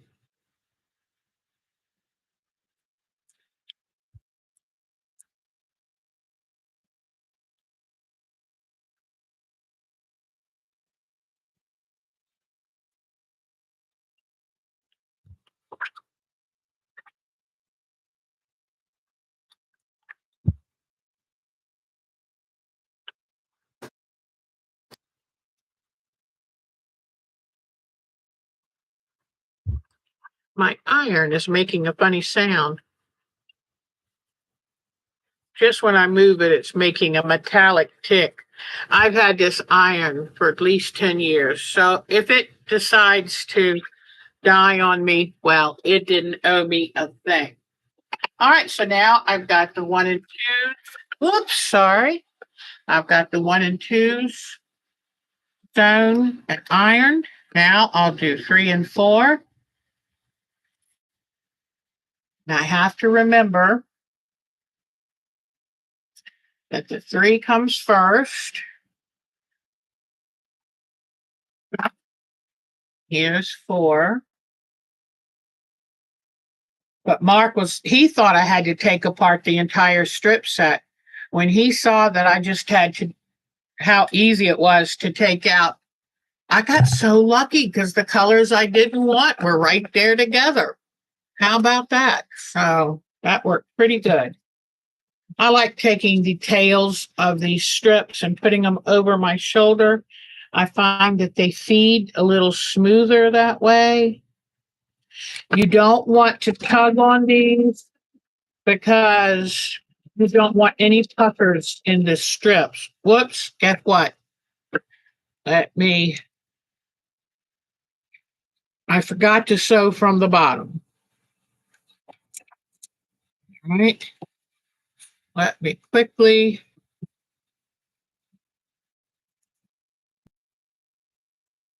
This is when, if you had little, like if you did a lot of this, I would put up a little Post-it note on my sewing machine saying, sew from the bottom.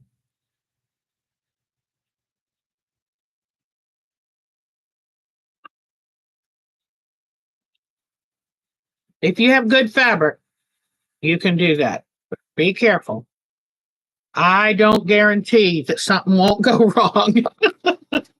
All right. So what I'm going to do now is have them meet at the top and then run my hands down so I'll know exactly where to sew at the bottom because they're not even. Now, if I were teaching the class again, I would be penning this, but it's just mine. Here I go.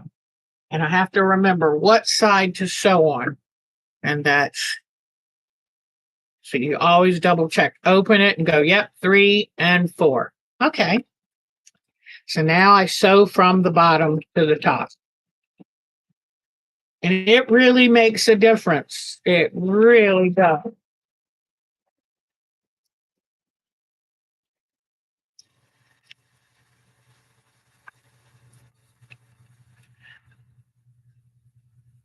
Okay.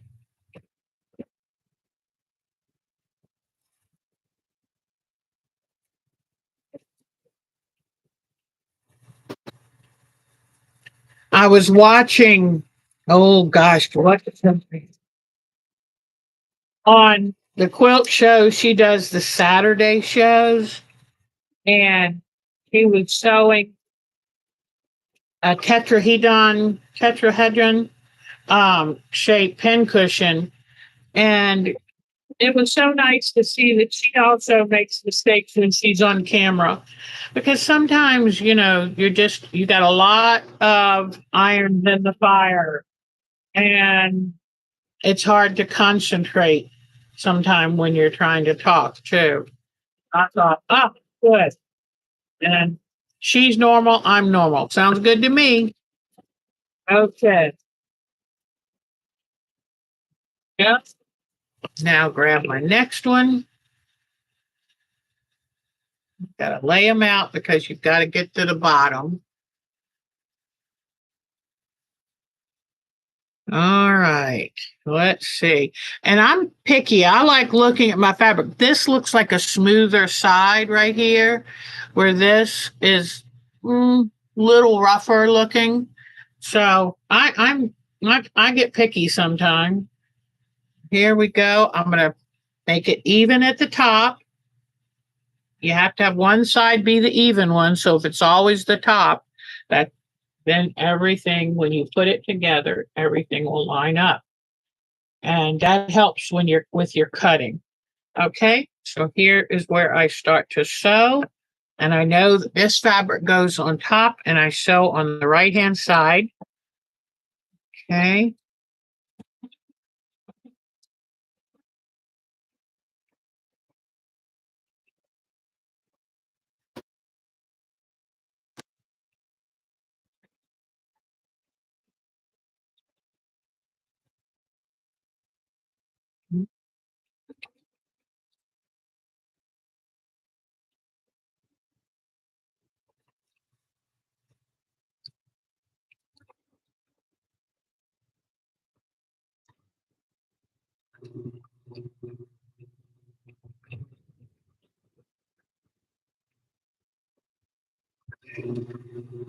So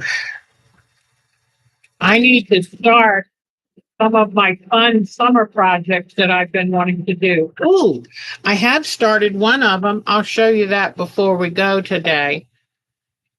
I've been wanting to make journals. So I got a few supplies in inexpensively, and I'm going to be showing you how I make journals.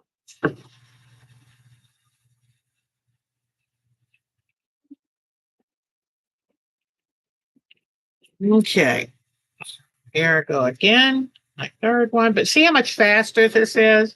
Because you don't even have to think. You just move through the paces.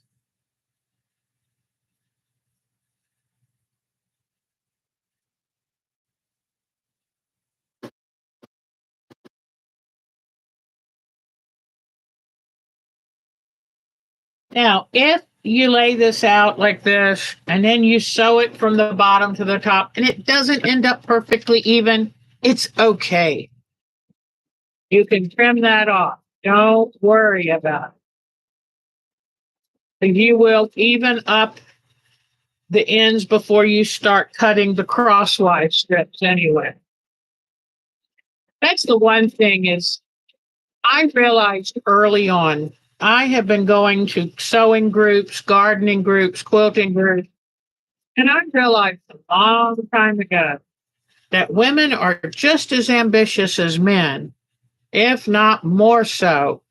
And so sometimes you get gardening police or quilting police because people just have all this ambition that they don't seem to be able to control. So I don't worry about it. What they say or do, I let it roll right off my back. Now, I didn't when I was much younger, but I'm just okay, wonderful, and just don't even, be a duck and let it roll off. Because this is a fun activity. This is creative, and nobody gets to tell you how to be creative. That's just not that's not fair. So there's no right and wrong in art. There's just different. So if you run into somebody who is very particular, run fast the other way. Or just, say, that's fine. I have my own way to do that. I like to do this and just let it go. Don't get all worked up. Don't stop going to a group just because of one person. And I'll tell you, like I've said, I have a little video based on the whole quilt police aspect. And we had a quilt police at my very first quilt guild I ever went to. And people were, afraid of her. Like, oh gosh, I never want to make anything from her. And they didn't want her to look at what they were working on. But she'd come right out. One time I was making some Thanksgiving placemats, and it was the week of Thanksgiving. So I was in a hurry. And she took one of them and took it all, ripped it apart. That was not good enough. Do it again. And I thought, who died and made you God? So anyway, but I never ended up finishing those placements. And then I started realizing when it comes time for show and tell, she never has anything to show and tell. Never. And I thought, aha, she's too picky for her own good because it gets in the way of her creating. And I I really learned from that and said, you know what? I'm not letting anybody do that to me because that takes away my joy. And if I let them, that's my problem. So now I enjoy what I do. And I believe too, if people don't ask for help, don't give it to them. They'll ask for it if they want it. All right, now I'm going to cut these apart and press these. But we've got one go around in this world, and don't waste it on naysayers or picky people. Don't don't let those kind of people get in the way of your fun and enjoyment. All right. One, two. Okay. Put this out of the way. All right. Now, so these also press the seams to the even. This is number 4. So I'll put this on top and press to that direction.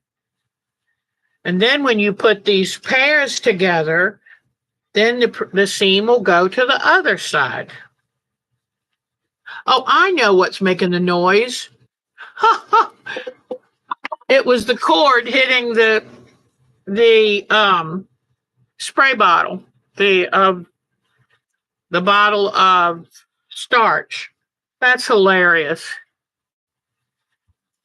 I thought it sounded metallic.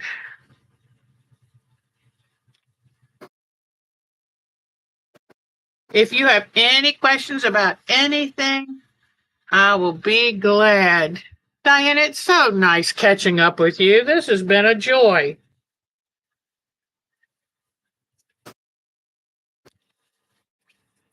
And I'm sorry I looked up about that condition and thought, oh my goodness, that poor deer. So I guess they had to install a hammock. I had a friend who had her brain slip, and she had to have a little hammock put in her skull. And wow, she did really well, though. I hope she's still doing well. And just amazing.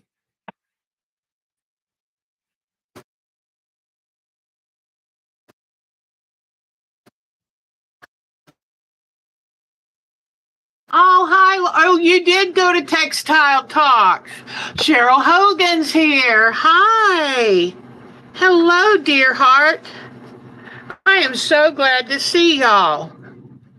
Yeah, I just thought I knew I was going to be down here sewing, and I thought I'll invite and see if they want to come by and chat and sew. Whoops, turn it this way.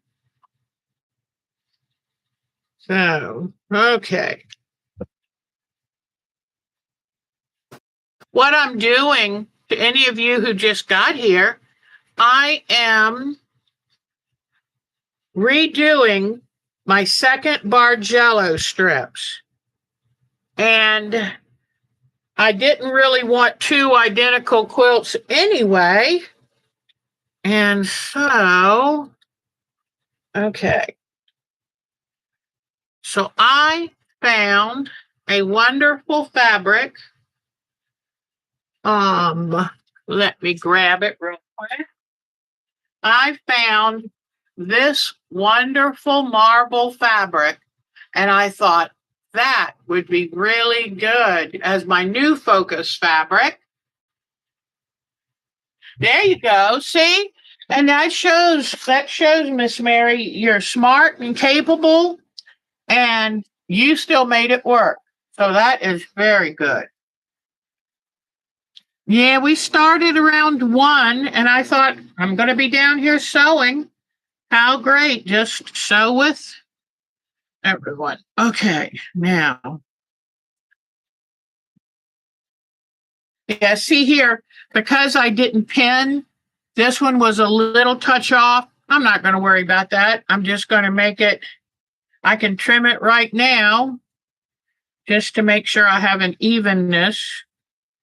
But you're going to trim off the first part of your edge anyway. Okay, so let me see. 1, 2. I've got to line them up. Whoops, I sewed this one wrong. I sewed it right, but wrong. Okay, because it goes 1, 2, 3. Let me make sure with my phone I've got it right. Thank goodness for the camera and the phone.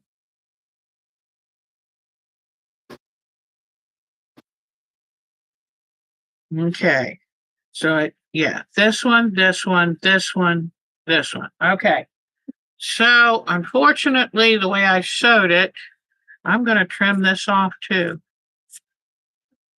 All right, so then I put these two together so they're in the right order. And now I will, wait a minute, I was supposed to sew them all from when I did the pairs, I could have done this from top to bottom. It's in between here that I do in the middle. Okay, see, I even got confused. You sew every other seam the opposite way. So I could have done my pairs all from top to bottom. Then when I put my pairs together, do it from bottom to top. Oh, okay.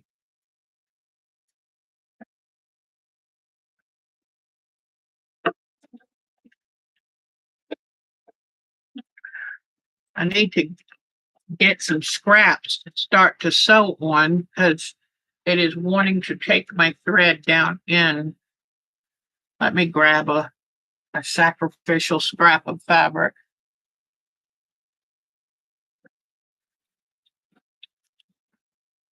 Okay. Got my scrap under the needle. Sometimes it's so funny, I I hate to add extra steps to anything, and you can end up sewing just fine, just fine. Oh, my thread broke. Okay.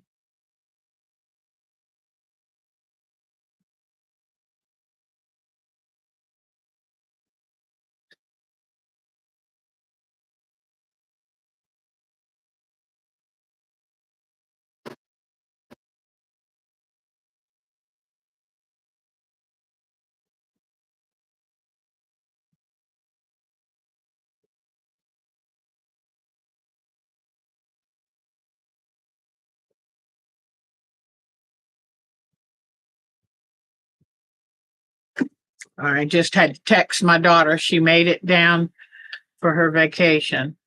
Oops, I know. My thread broke. Okay. Sometimes if your thread gets caught around the needle in an odd way, it will break. And sometimes it just happens to be a little too much play in the thread at a certain point. Okay, here we go.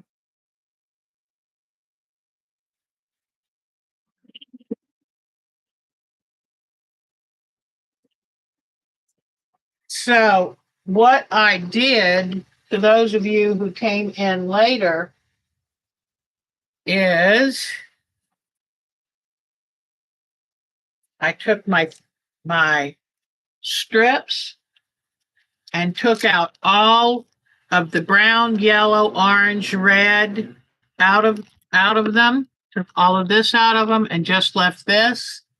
And then now I'm using a more tranquil color scheme to kind of give it an ocean look or feel. So I think that'll be fun. And I was telling him it was really easy to take the strips apart because the colors I didn't want were all right there together. So I took 5 colors out, and now I'm putting 5 tranquil colors back in. But I thought, you know what? It's better to fix it than to be unhappy having 2 of the same thing. And I bought a yard and a half of new focus fabric, but I shopped my stash. I shopped my stash for everything else, and that's great.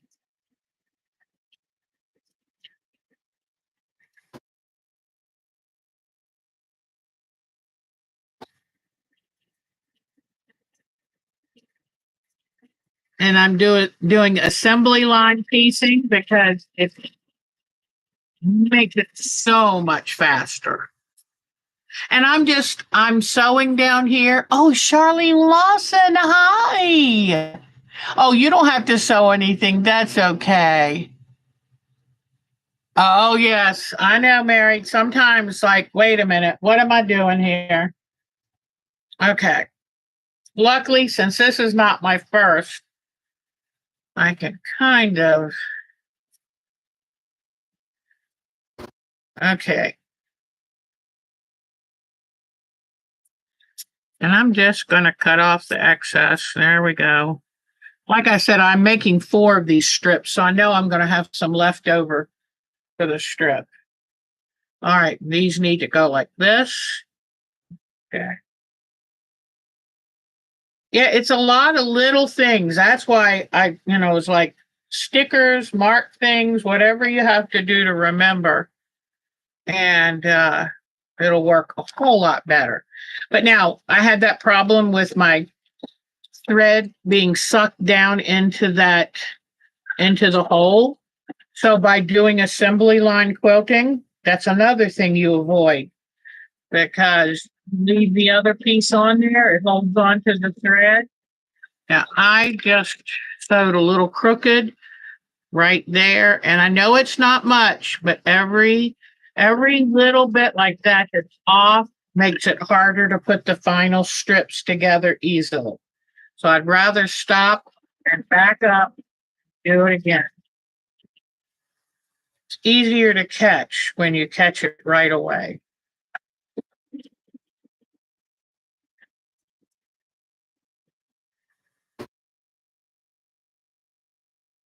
And you might see me putting my hand on the fabric, but please know that I am not pushing, pulling, or anything. It's just, I guess, to steady it. But if you were to push or pull while you're sewing, you're going to get puckery fabric. It won't lay flat. So you're just letting it go through on its own. I've seen people on videos before, and they're sewing like this. It looks like they're pulling it through. I'm like, oh no, don't do that. Okay, just making sure I'm right on that 1/4 of an inch. But don't pull it through. Just all you're doing is guiding it. Let the feed dogs do the work. That's what they get paid for.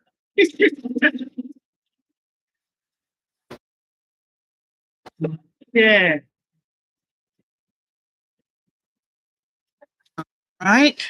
2 more. Then I can put my 5th strip on and get to see what it's going to look like. Yay.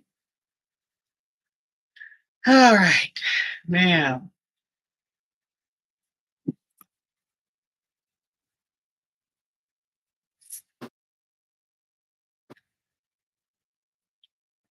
the camera's kind of moved. You're not getting to see too much there. All right. Whoops. Nope. I'm glad I checked again. This is not going to work. So this has to be turned around. And then I'll even it up. And some people might say, well, why don't you make all the strips even to begin with? Because sometimes during the sewing process, they'll get a little bit off.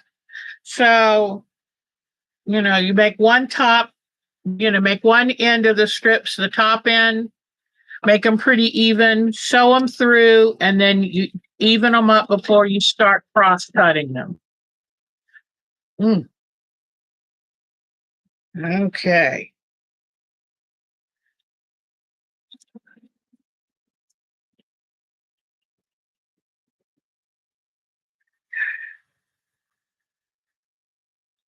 I found out if you notice any of your squirrels are laying spread eagle on the ground on their tummy, it's because they're too hot.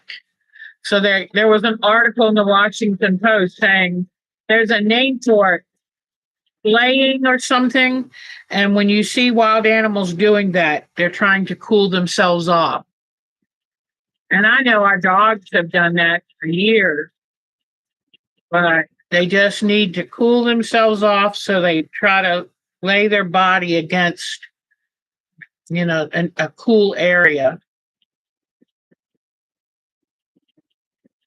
I guess that's what we have to be looking out for now with the way this weather's been. So global warming. They tried to tell us a long time ago.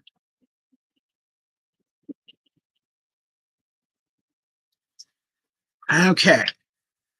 Now, let me lay this one out and get this one. Okay. This one's going to have to lay this way, so I'm cut off the excess.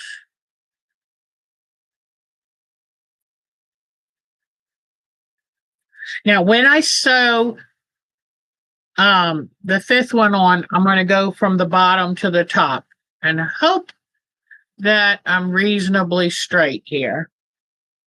Okay, so this will be 4 rows, 4 out of the 5 will be done, will be all sewn together with this.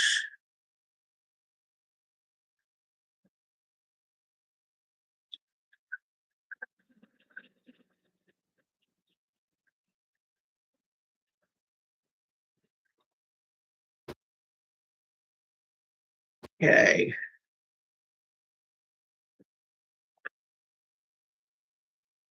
Okay. And it's always good to check, make sure your fabric's laying smooth underneath.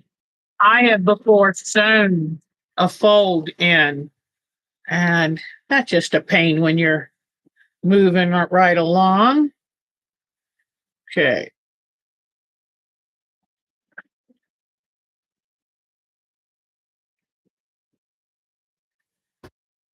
Something. My bobbin's pulling up, so my thread is getting near empty, and yeah, let me, yeah, hold on a second. My bobbin thread's acting up. Sometimes I do impatient bobbin winding, and if you don't do a good job winding your bobbins, it'll come back to haunt you. So try to get a smooth bobbin winding in every time, and you can reset the screw that's responsible for making sure the bobbin winds evenly. And so you can adjust that screw, but try to make sure that bobbin gets wound nice and smooth. Dolores is here. Hi, darling. Oh, good for you to make your own alphabet pins. That's brilliant. Yeah, you get the flat-headed pins and then you can write them on, or do you put the alphabet little blocks? And then, so Euphoria's here. Hi. And Dolores. Oh my gosh, that's great. Oh, that's so cute, Mary. Oh, I love it, Mary. Oh gosh, that sounds like something I would do. Absolutely. Okay.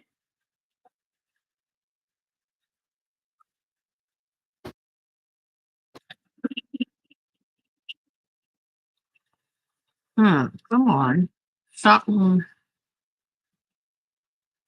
I might have to just put in a new bobbin. Something's pulling.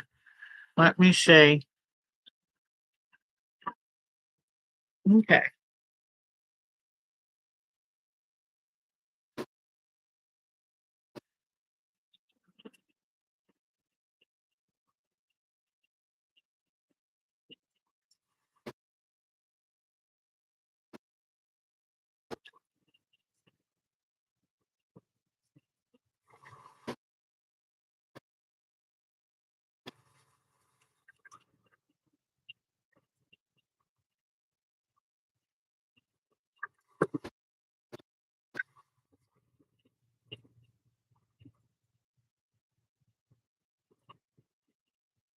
Okay.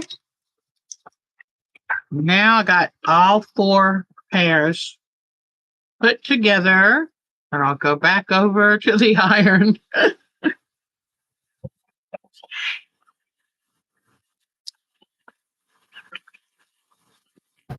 And I'm just sewing. I figured as long as I'm down here, I would just sew, but don't feel like you have to stay.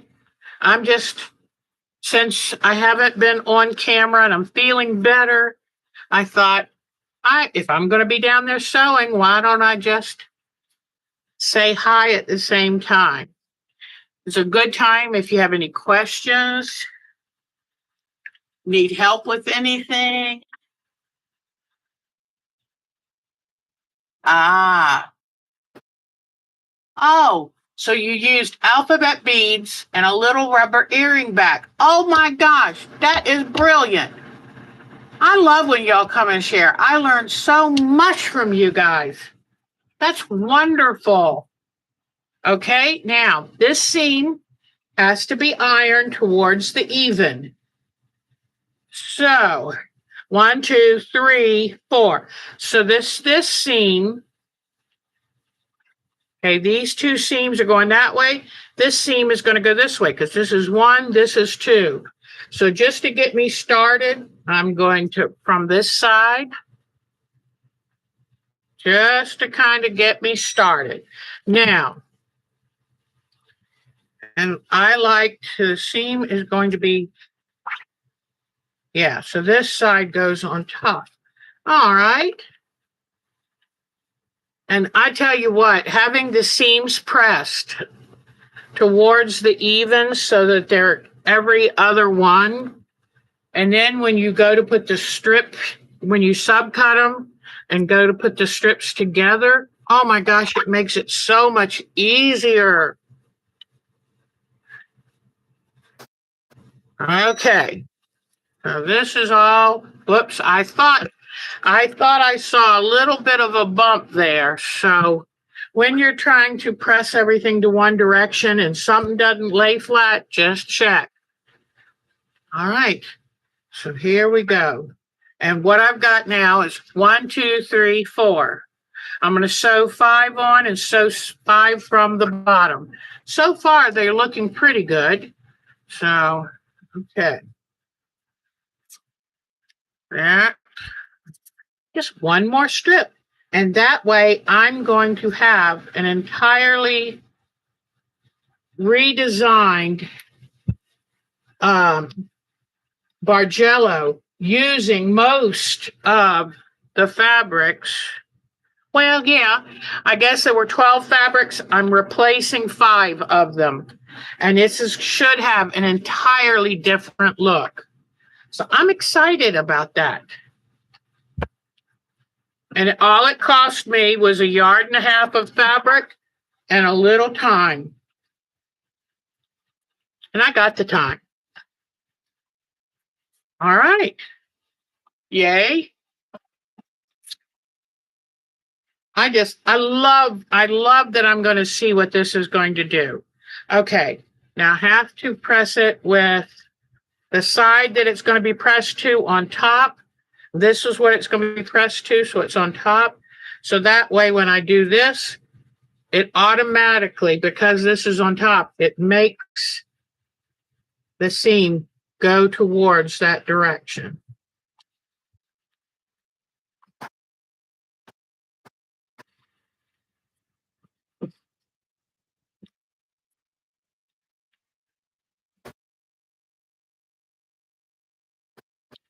And I like to do when I'm ironing, I'll iron along this way to make sure that the seam allowance is going the right way.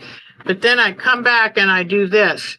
And this is all an effort to keep the strip set parallel, keep it from turning and, doing weird things. Yeah, this one fabric is wanting to turn over just a touch.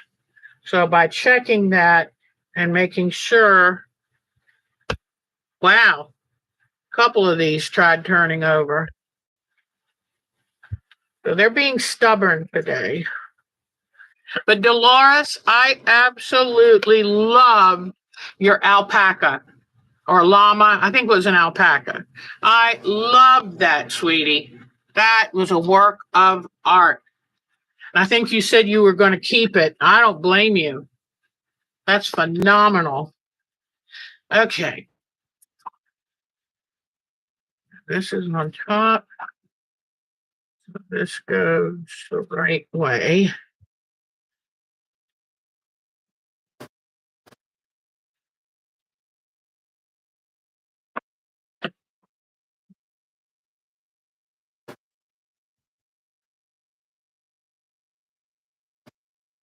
I was so pleased with the people who shown me their Bargellos. I think you've done beautifully.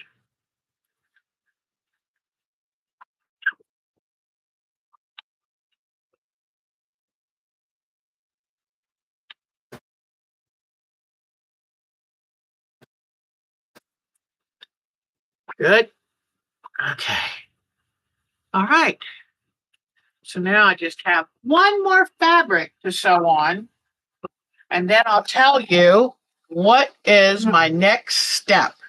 Here is the focus fabric, and I've got to sew these onto each of these strips, and it gets sewn on to this one.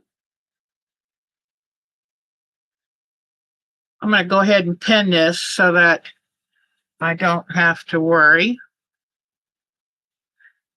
Also, just so you know, at least once a year, go through, if you can, if you want, go through your pins and throw away any pins that are not sharp anymore, that are bent. I was thinking about it. I'm so frugal. I've got pins that I've probably had 40 years. If they're not working for you, they're not worth it. And pens aren't that expensive. The price, yes, has gone up. And I also realize I look at the ratings for the pens and make sure that I don't buy cheap pens, no matter how cute the little end pieces are, because I want good, sharp pens that pierce the fabric, not catch on it. And I also want pens that will stay straight when I need them to. So I have recently bought one new box of pens, and Joanne's was out of the others that I wanted. Now I'm sewing from the bottom now.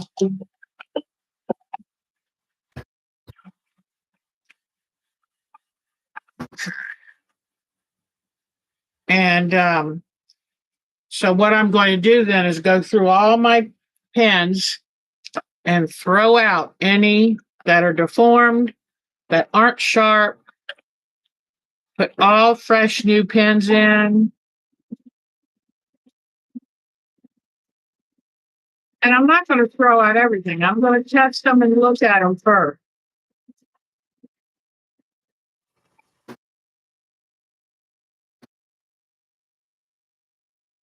Aww. That's cute. That is cute.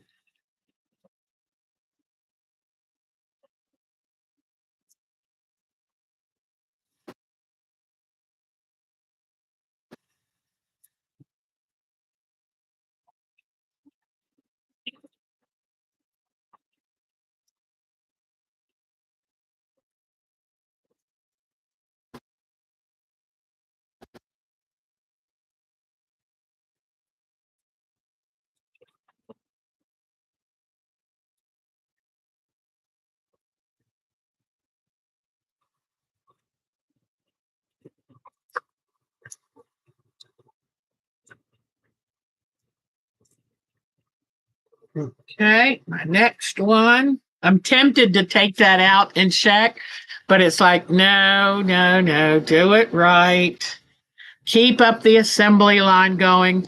It's good for you to hold off and let your anticipation work. Because I'm like a kid. It's like, oh, I want to see what it looks like right now. I think that is so cute. I used to, one year, I was a nanny for a special needs child. And I used to sing her songs every night at bedtime. And I loved, or nap time during the day. And I loved holding her, rocking her, and singing um, her favorite songs. And I used to, oh gosh, what are some that I used to sing? My Bonnie lies over the ocean. My Bonnie lies over the sea. And all that, how much is that doggy in the window? She liked that one because she would do the woof woof with me.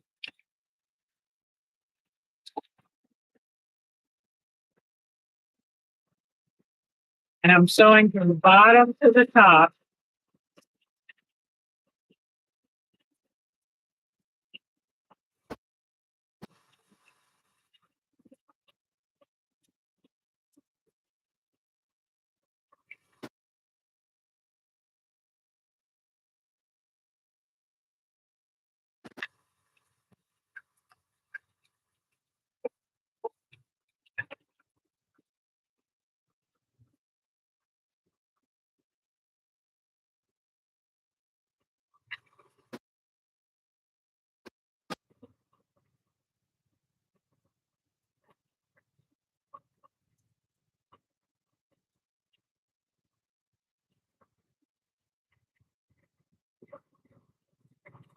Okay. Whoops. Oh man, I ran out of thread with 1 foot left to go. That's not bad. All right, let me change my bobbin. I knew it was getting close.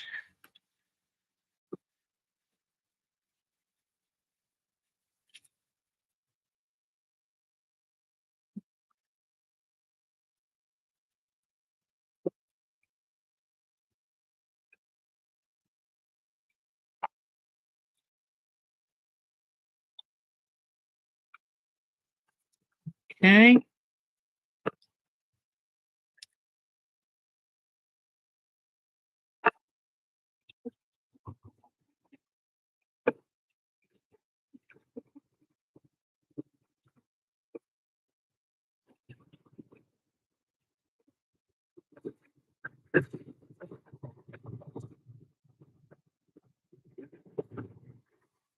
Right.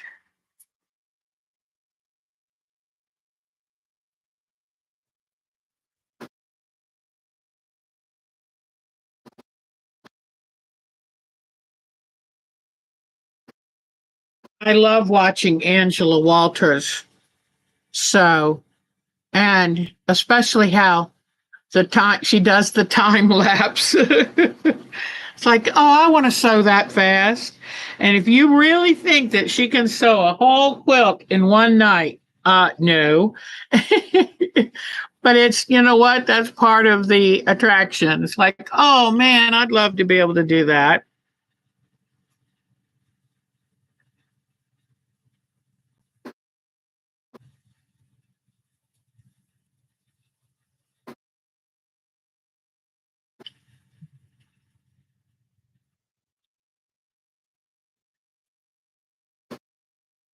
Okay.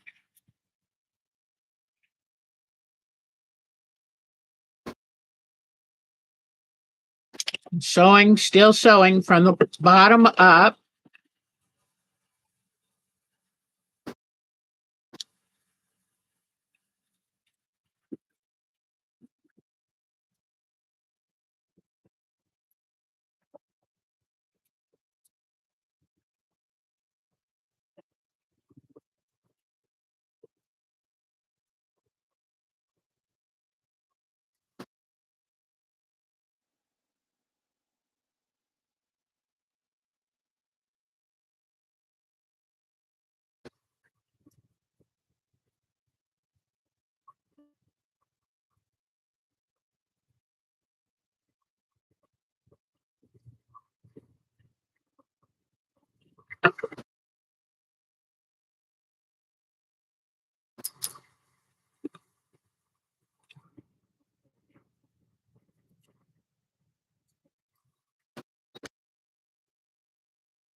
Hmm.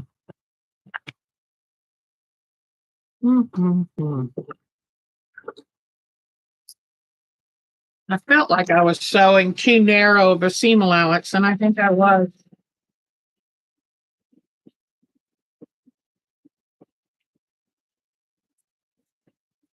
It's really important to make sure you stick with the same seam allowance from beginning to end. It's not as important to stick to an exact quarter of an inch, although that's preferable. But the really important thing is be consistent. For a quilt like this, you just have to be doing the same quarter of an inch the whole way. That's why I tell people don't switch machines in the middle of the process because each machine's quarter of an inch is slightly different. And you'd be surprised if you saw the cumulative difference over all the pieces of a quilt.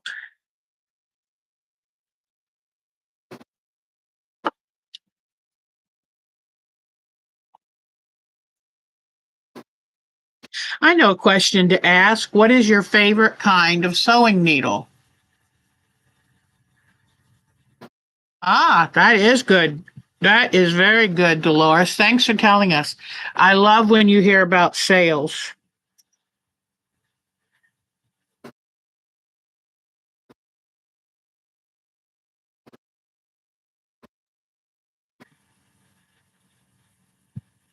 Oh, did your sale go okay when you were ill?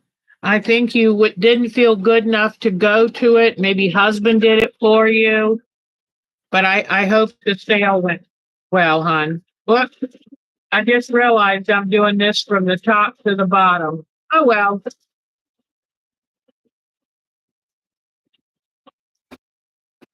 little ready to be done with this.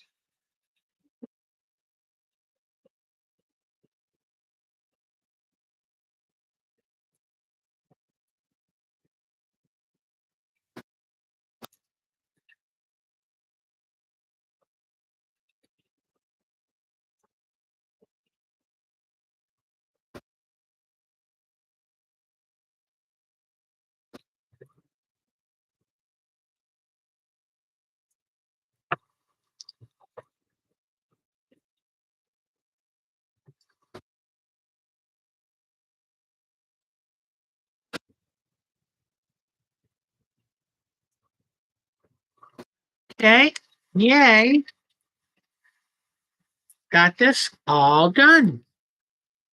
So let me come over here. Like this is a pen that needs to go in the trash. And what I'm going to do is use an old medicine bottle, to put all my pens in. I don't know if that's critical. I think for the most part, we all try to be careful, but since I'm going to throw away a good number at a time, might as well. Ah, oh, yeah, I did ask what kind of pens and needles. Yes, because I love the flat. If I had to choose just one quilting pen, it would probably be the flat headed pen from, I don't know if it's Dritz, I think. Anyone, Dritz or what's the other? Starts with a C and Clover. But and so far as needles, I love okay, hold on. One, two, three, four, five. Okay, so this seam has to go that way. Okay, whoops. I just saw something. This seam wandered.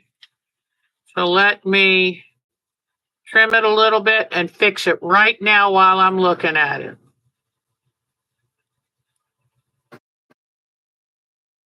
Okay, this sure did wander. I knew I was getting tired. Like, okay, I'm about done. Okay.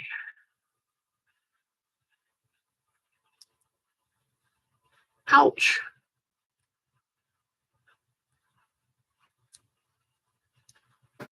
Okay. Let me put this back under the needle. That's another reason. I think it's another reason to pin, because you're not as likely to get your two fabrics running away from each other.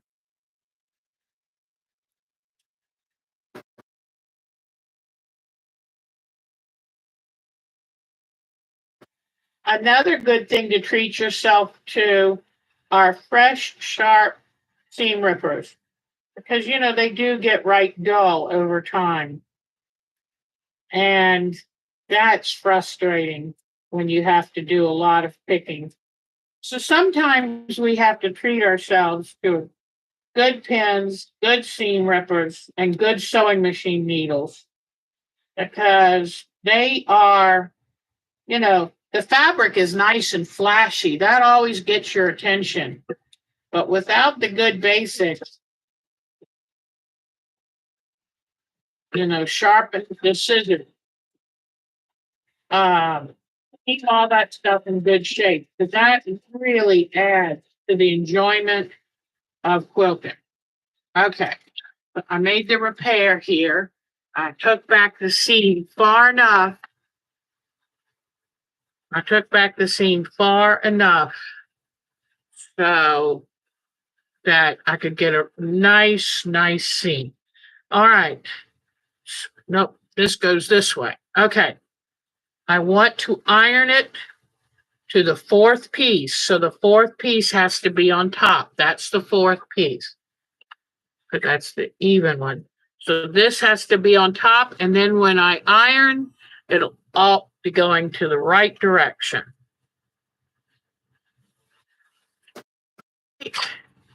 So this has to be on top. Fold it back. There we go. Then I know it's in the right direction. All right, so here is the color pattern that I put in instead of brown, yellow, 2 oranges, and red. Here, I think this is going to make a lovely, calm, and soothing quilt. Okay? Now, since I'm getting a wee bit tired, I'm going to show you what I have to do next to change this. All right.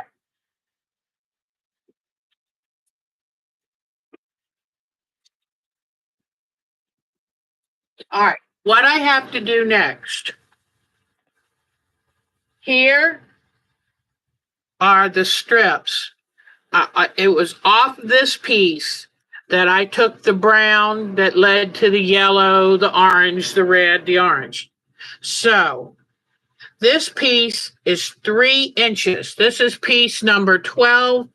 It's 3 inches. Okay. So this is what I need to do. I'm going to go over them in order, but I just wanted to grab something so I can show you. Here is my strip set. Okay. I'm going to even up this end of this one, making sure it's along the line here. Then I'm going to come in here and even it. Just like that. Then I'm going to cut 3 inches.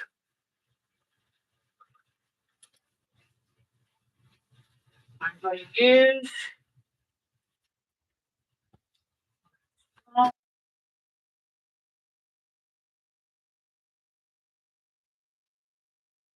here's a little bit smaller version of my June Taylor. And so what I'm going to do is go look at every number of my existing strip set. And I'm going to cut 3 inches, And I need two of them because there's two colorways in every Bargello strip.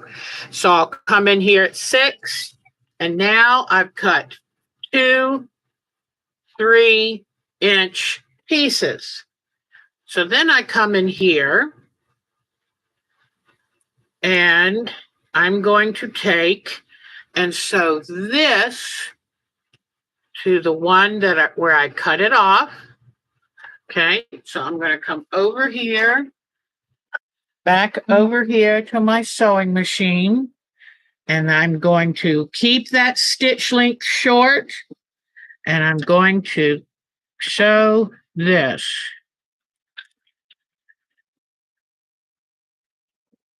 Okay. All right. And then now the seam allowances have to go every other way. Well, I guess just get to decide on this one, and I'll go this direction. I'm not sure why, but they're doing fine everywhere except that. So, all right. So now here is a complete colorway strip. Then here is my other piece of this. So this, I put this back together because this one will meet right here at this white one. And I stitch it with that shorter length stitch.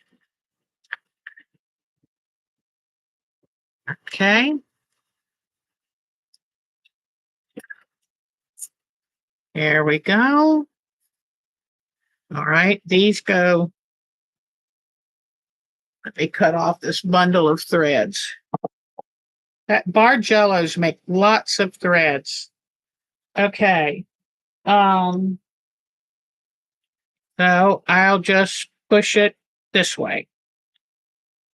All right. So now we have the white to the green to the new. Whoops, this strip set came apart. So let me sew this back together.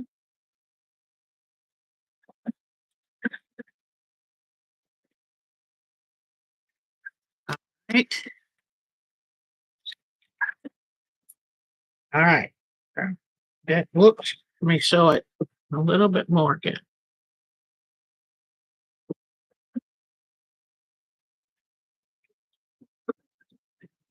A good time to check for any damage to your strip sets. Strip sets are very vulnerable until you sew them in together. All right. So here the complete strip is 12 colors. 1, 2, 3, 4, 5, 6, 7, 8, 9, 10, 11, 12. So now here starts the second one. And then I sew this on it. Now I won't know exactly the placement. I won't know exactly which one goes on top. So then what I'm going to do is put these two ends together, and that way I can open it along that tube wherever number 12 fits.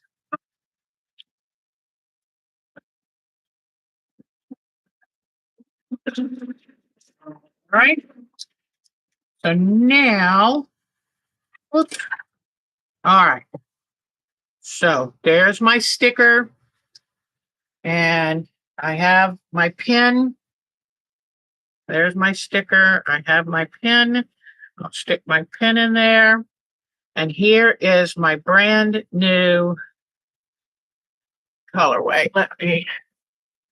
So this way I wanted to show you, okay. I wanted to show you how I fit the new colors in. And there is my complete colorway. So I have to do this 36 more times. And but that part, just putting the new ones in, takes 5 minutes a piece. What takes time making the new strip sets. And I think that's going to be right pretty, don't you? I think that's going to be right pretty. So I've got to do this 36 more times, but I will get it done. And so the next thing to do is to press all of these, then start cutting them to match a number.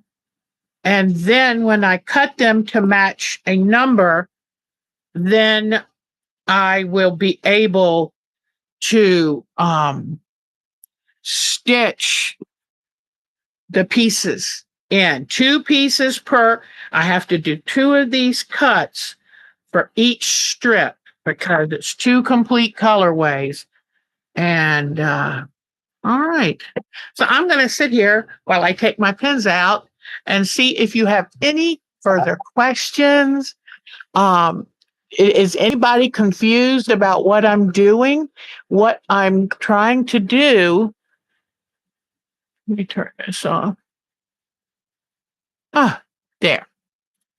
What I'm trying to do is create a different colorway than that one. So I took each strip and I took out the colors I no longer wanted. And that was easier than I first anticipated because all the colors I didn't want were right there together. They were the brown, yellow, orange, red, orange. 5 right there. By taking those 5 out, where is my completed strip set to show you? I just did it. Oh, I put it back over here, didn't I? Here it is. So by taking out those 5 colors, I have a new focus fabric. Now I've turned that quilt into this. And I'm going to love this. I love that because it's bright, but this is going to remind me of a nice summer day on the beach. Isn't that great? So thank you to the ones who helped me choose the fabric order. I'll get the pins out of this, get them pressed right, and then start the process of cutting the strips into the correct sizes. And you just saw how I did that one. I have 4 of the strip sets, so I have plenty to do the 36 more. But I think, isn't that pretty? Isn't that pretty? And it all because I saw this fabric on Etsy and went, ooh, that would make a pretty focus fabric. And then the focus fabric I had already, the really cool suns, I will save them for their own project where they can shine and not get overshadowed by really busy colors. And this is where, Deb, I have to learn how to tone it down a little bit because I go for big and bold. The only problem with that is it can overwhelm the quilt before you know it. So I've got to finish 2 more sides of the piano key border here, taking off the rest of the sunshine focus fabric, replacing it with the piano keys. And then this one, I'm going to keep putting this together. And I have a feeling this is going to go up on the wall in the living room this summer, because what could be more peaceful than that? Isn't that neat? So, and I got to tell you, I like the pop of green. I love this that helps the green kind of fit in with everything. I think those are great colors. So thank you for your help today. Thank you for just spending this 3 hours with me. And I'm hoping with it supposed to be even cooler tomorrow. So I'm hoping to go out and get video of the yard, and I'll try to get some of my chipmunks and all the animals that make up this Disneyland of a yard we have. We're so lucky. So thank you for spending this time with me. And it was fun. We just sewed, nothing fancy. Oh, because you were so good to be here, I'm going to show you one of the things I'm working on. One of the things that I'm working on is making a whole bunch of journals. And I'd love to think that I put them in an Etsy shop or whatever. I looked all around for a couple of days. The best deal I found was marble notebooks from Walmart for 50 cents each. And I said, okay, the only problem about a marble is the cover is not quite as heavy as I would like. And um and it's a little bit slick. So sometimes it's hard to get fabric and different things to stick to it. And then I said, oh, oh man, I would love, I love the journals that I saw that had this kind of chipboard cover. Well, I want to do these on a budget because I want to sell them cheap because I just love making them. So I want to sell them cheap. So I found from Walmart, so that those were 50 cents.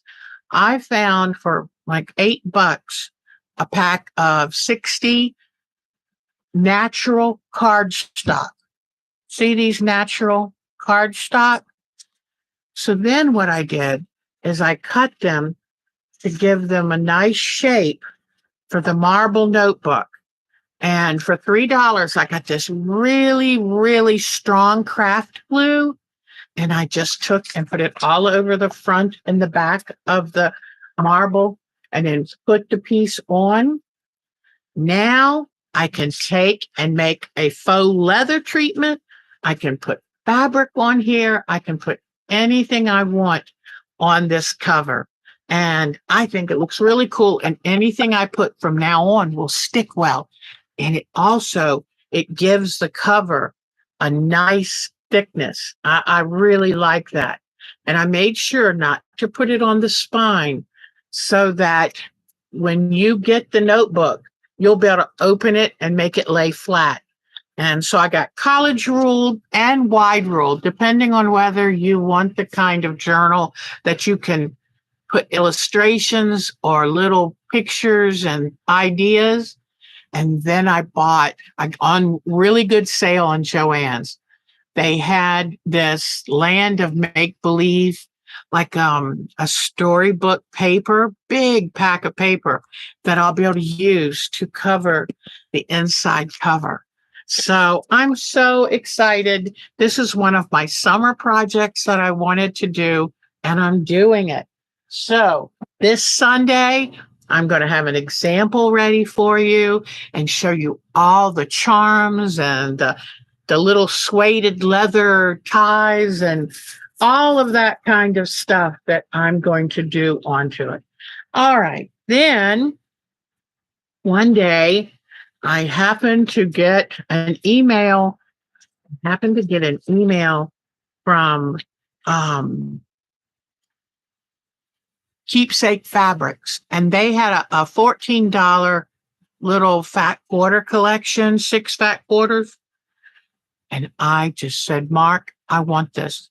And I'm trying not to spend money on fabrics, try to use up more of my stash, but it was so pretty. And when you see that, you know that you'll be sad if you don't get it. Also, I just wanted to show you, I got some new Sharpies because boy, do I use these up. And these have a nice point, but they're still a good marker. So I got a pack of these when I put in my last Walmart order. And so I've got plenty because I use them all the time. Then here is a pattern that came from getting this fabric. Oh, here is the extra strip I cut out. So now I have 2 of these. Oh, well. Okay. I thought I had cut an extra strip. Here is the fabric combination that I got. And I thought 6 fat quarters for 14 was pretty good. So here we go. I don't like paying $3 for a fat quarter. So here is one. It's called Saguaro, and it's by Christina. Whoops. I don't know. Christina Carmelli from Maywood Studios. Okay. So look at this collection. I thought this was so pretty. And this is like gray greens, gray blues. It's just gorgeous. So here was the first fat quarter. Here's the second. Ah, metallic. Look at that. Third, beautiful indigo blues. Fourth with little metallic. This is fifth and the sixth. And I just thought this was beautiful. So I went ahead and got this. So I'm going to do a sweet little project. I have no idea what sweet little project, but I'm going to put it in a nice, let me see. I love putting these things in a nice plastic little bag. So it is right there when I want it. And I will figure out what little sweet project I want to do with that. But not now. I've got other things to finish, but this is how I usually store until I get ready to go. Oh, all right. So I thought I would show you those two things because I have been working on that stuff. Oh, I know what else. There was one more thing that I wanted to show you. And when I wasn't feeling well and I wasn't feeling good enough to sit at a machine, this is what I worked on. And it's to finish the pattern on this blue dahlia. And actually, let me see, this way, I think. And these are supposed to look like petals and leaves that fell off the blue dahlia. And if you see, I stuff the leaves, and then I will go and finish all of my edge thread painting, and then I will quilt it. But I did get, when you don't feel good, you can sit there. You can just sit there and be kind of take it easy. So I did that. And I think that's it. All right. So the next time you see me will be Sunday. I'm taking off Thursday nights in August. And so Sunday, I'm going to show you what I've gotten done on the Earth, Wind, and Fire triptych. Okay. So I had made progress before I started feeling sick. But anyway, and if the doctor wants you to take macrobid, that's the name of my antibiotic, make sure you take it on a full tummy or you've eaten a meal with it, because otherwise you will feel it. All right, everybody, y'all are the best. Thank you for spending this time with me. I'll see you Sunday afternoon at our normal time, and I've got lots of stuff to share with you then. All right, take good care. Bye-bye. Y'all are the best. Thank you for spending this time with me. All right. Bye-bye. Bye-bye, everybody. So good seeing you. Betty, hi. Oh, it is so good seeing all of you. Thank you so much. And keep feeling better, Diana. Keep feeling better, sweetheart. All right. I'm going to hit the goodbye button. Bye-bye.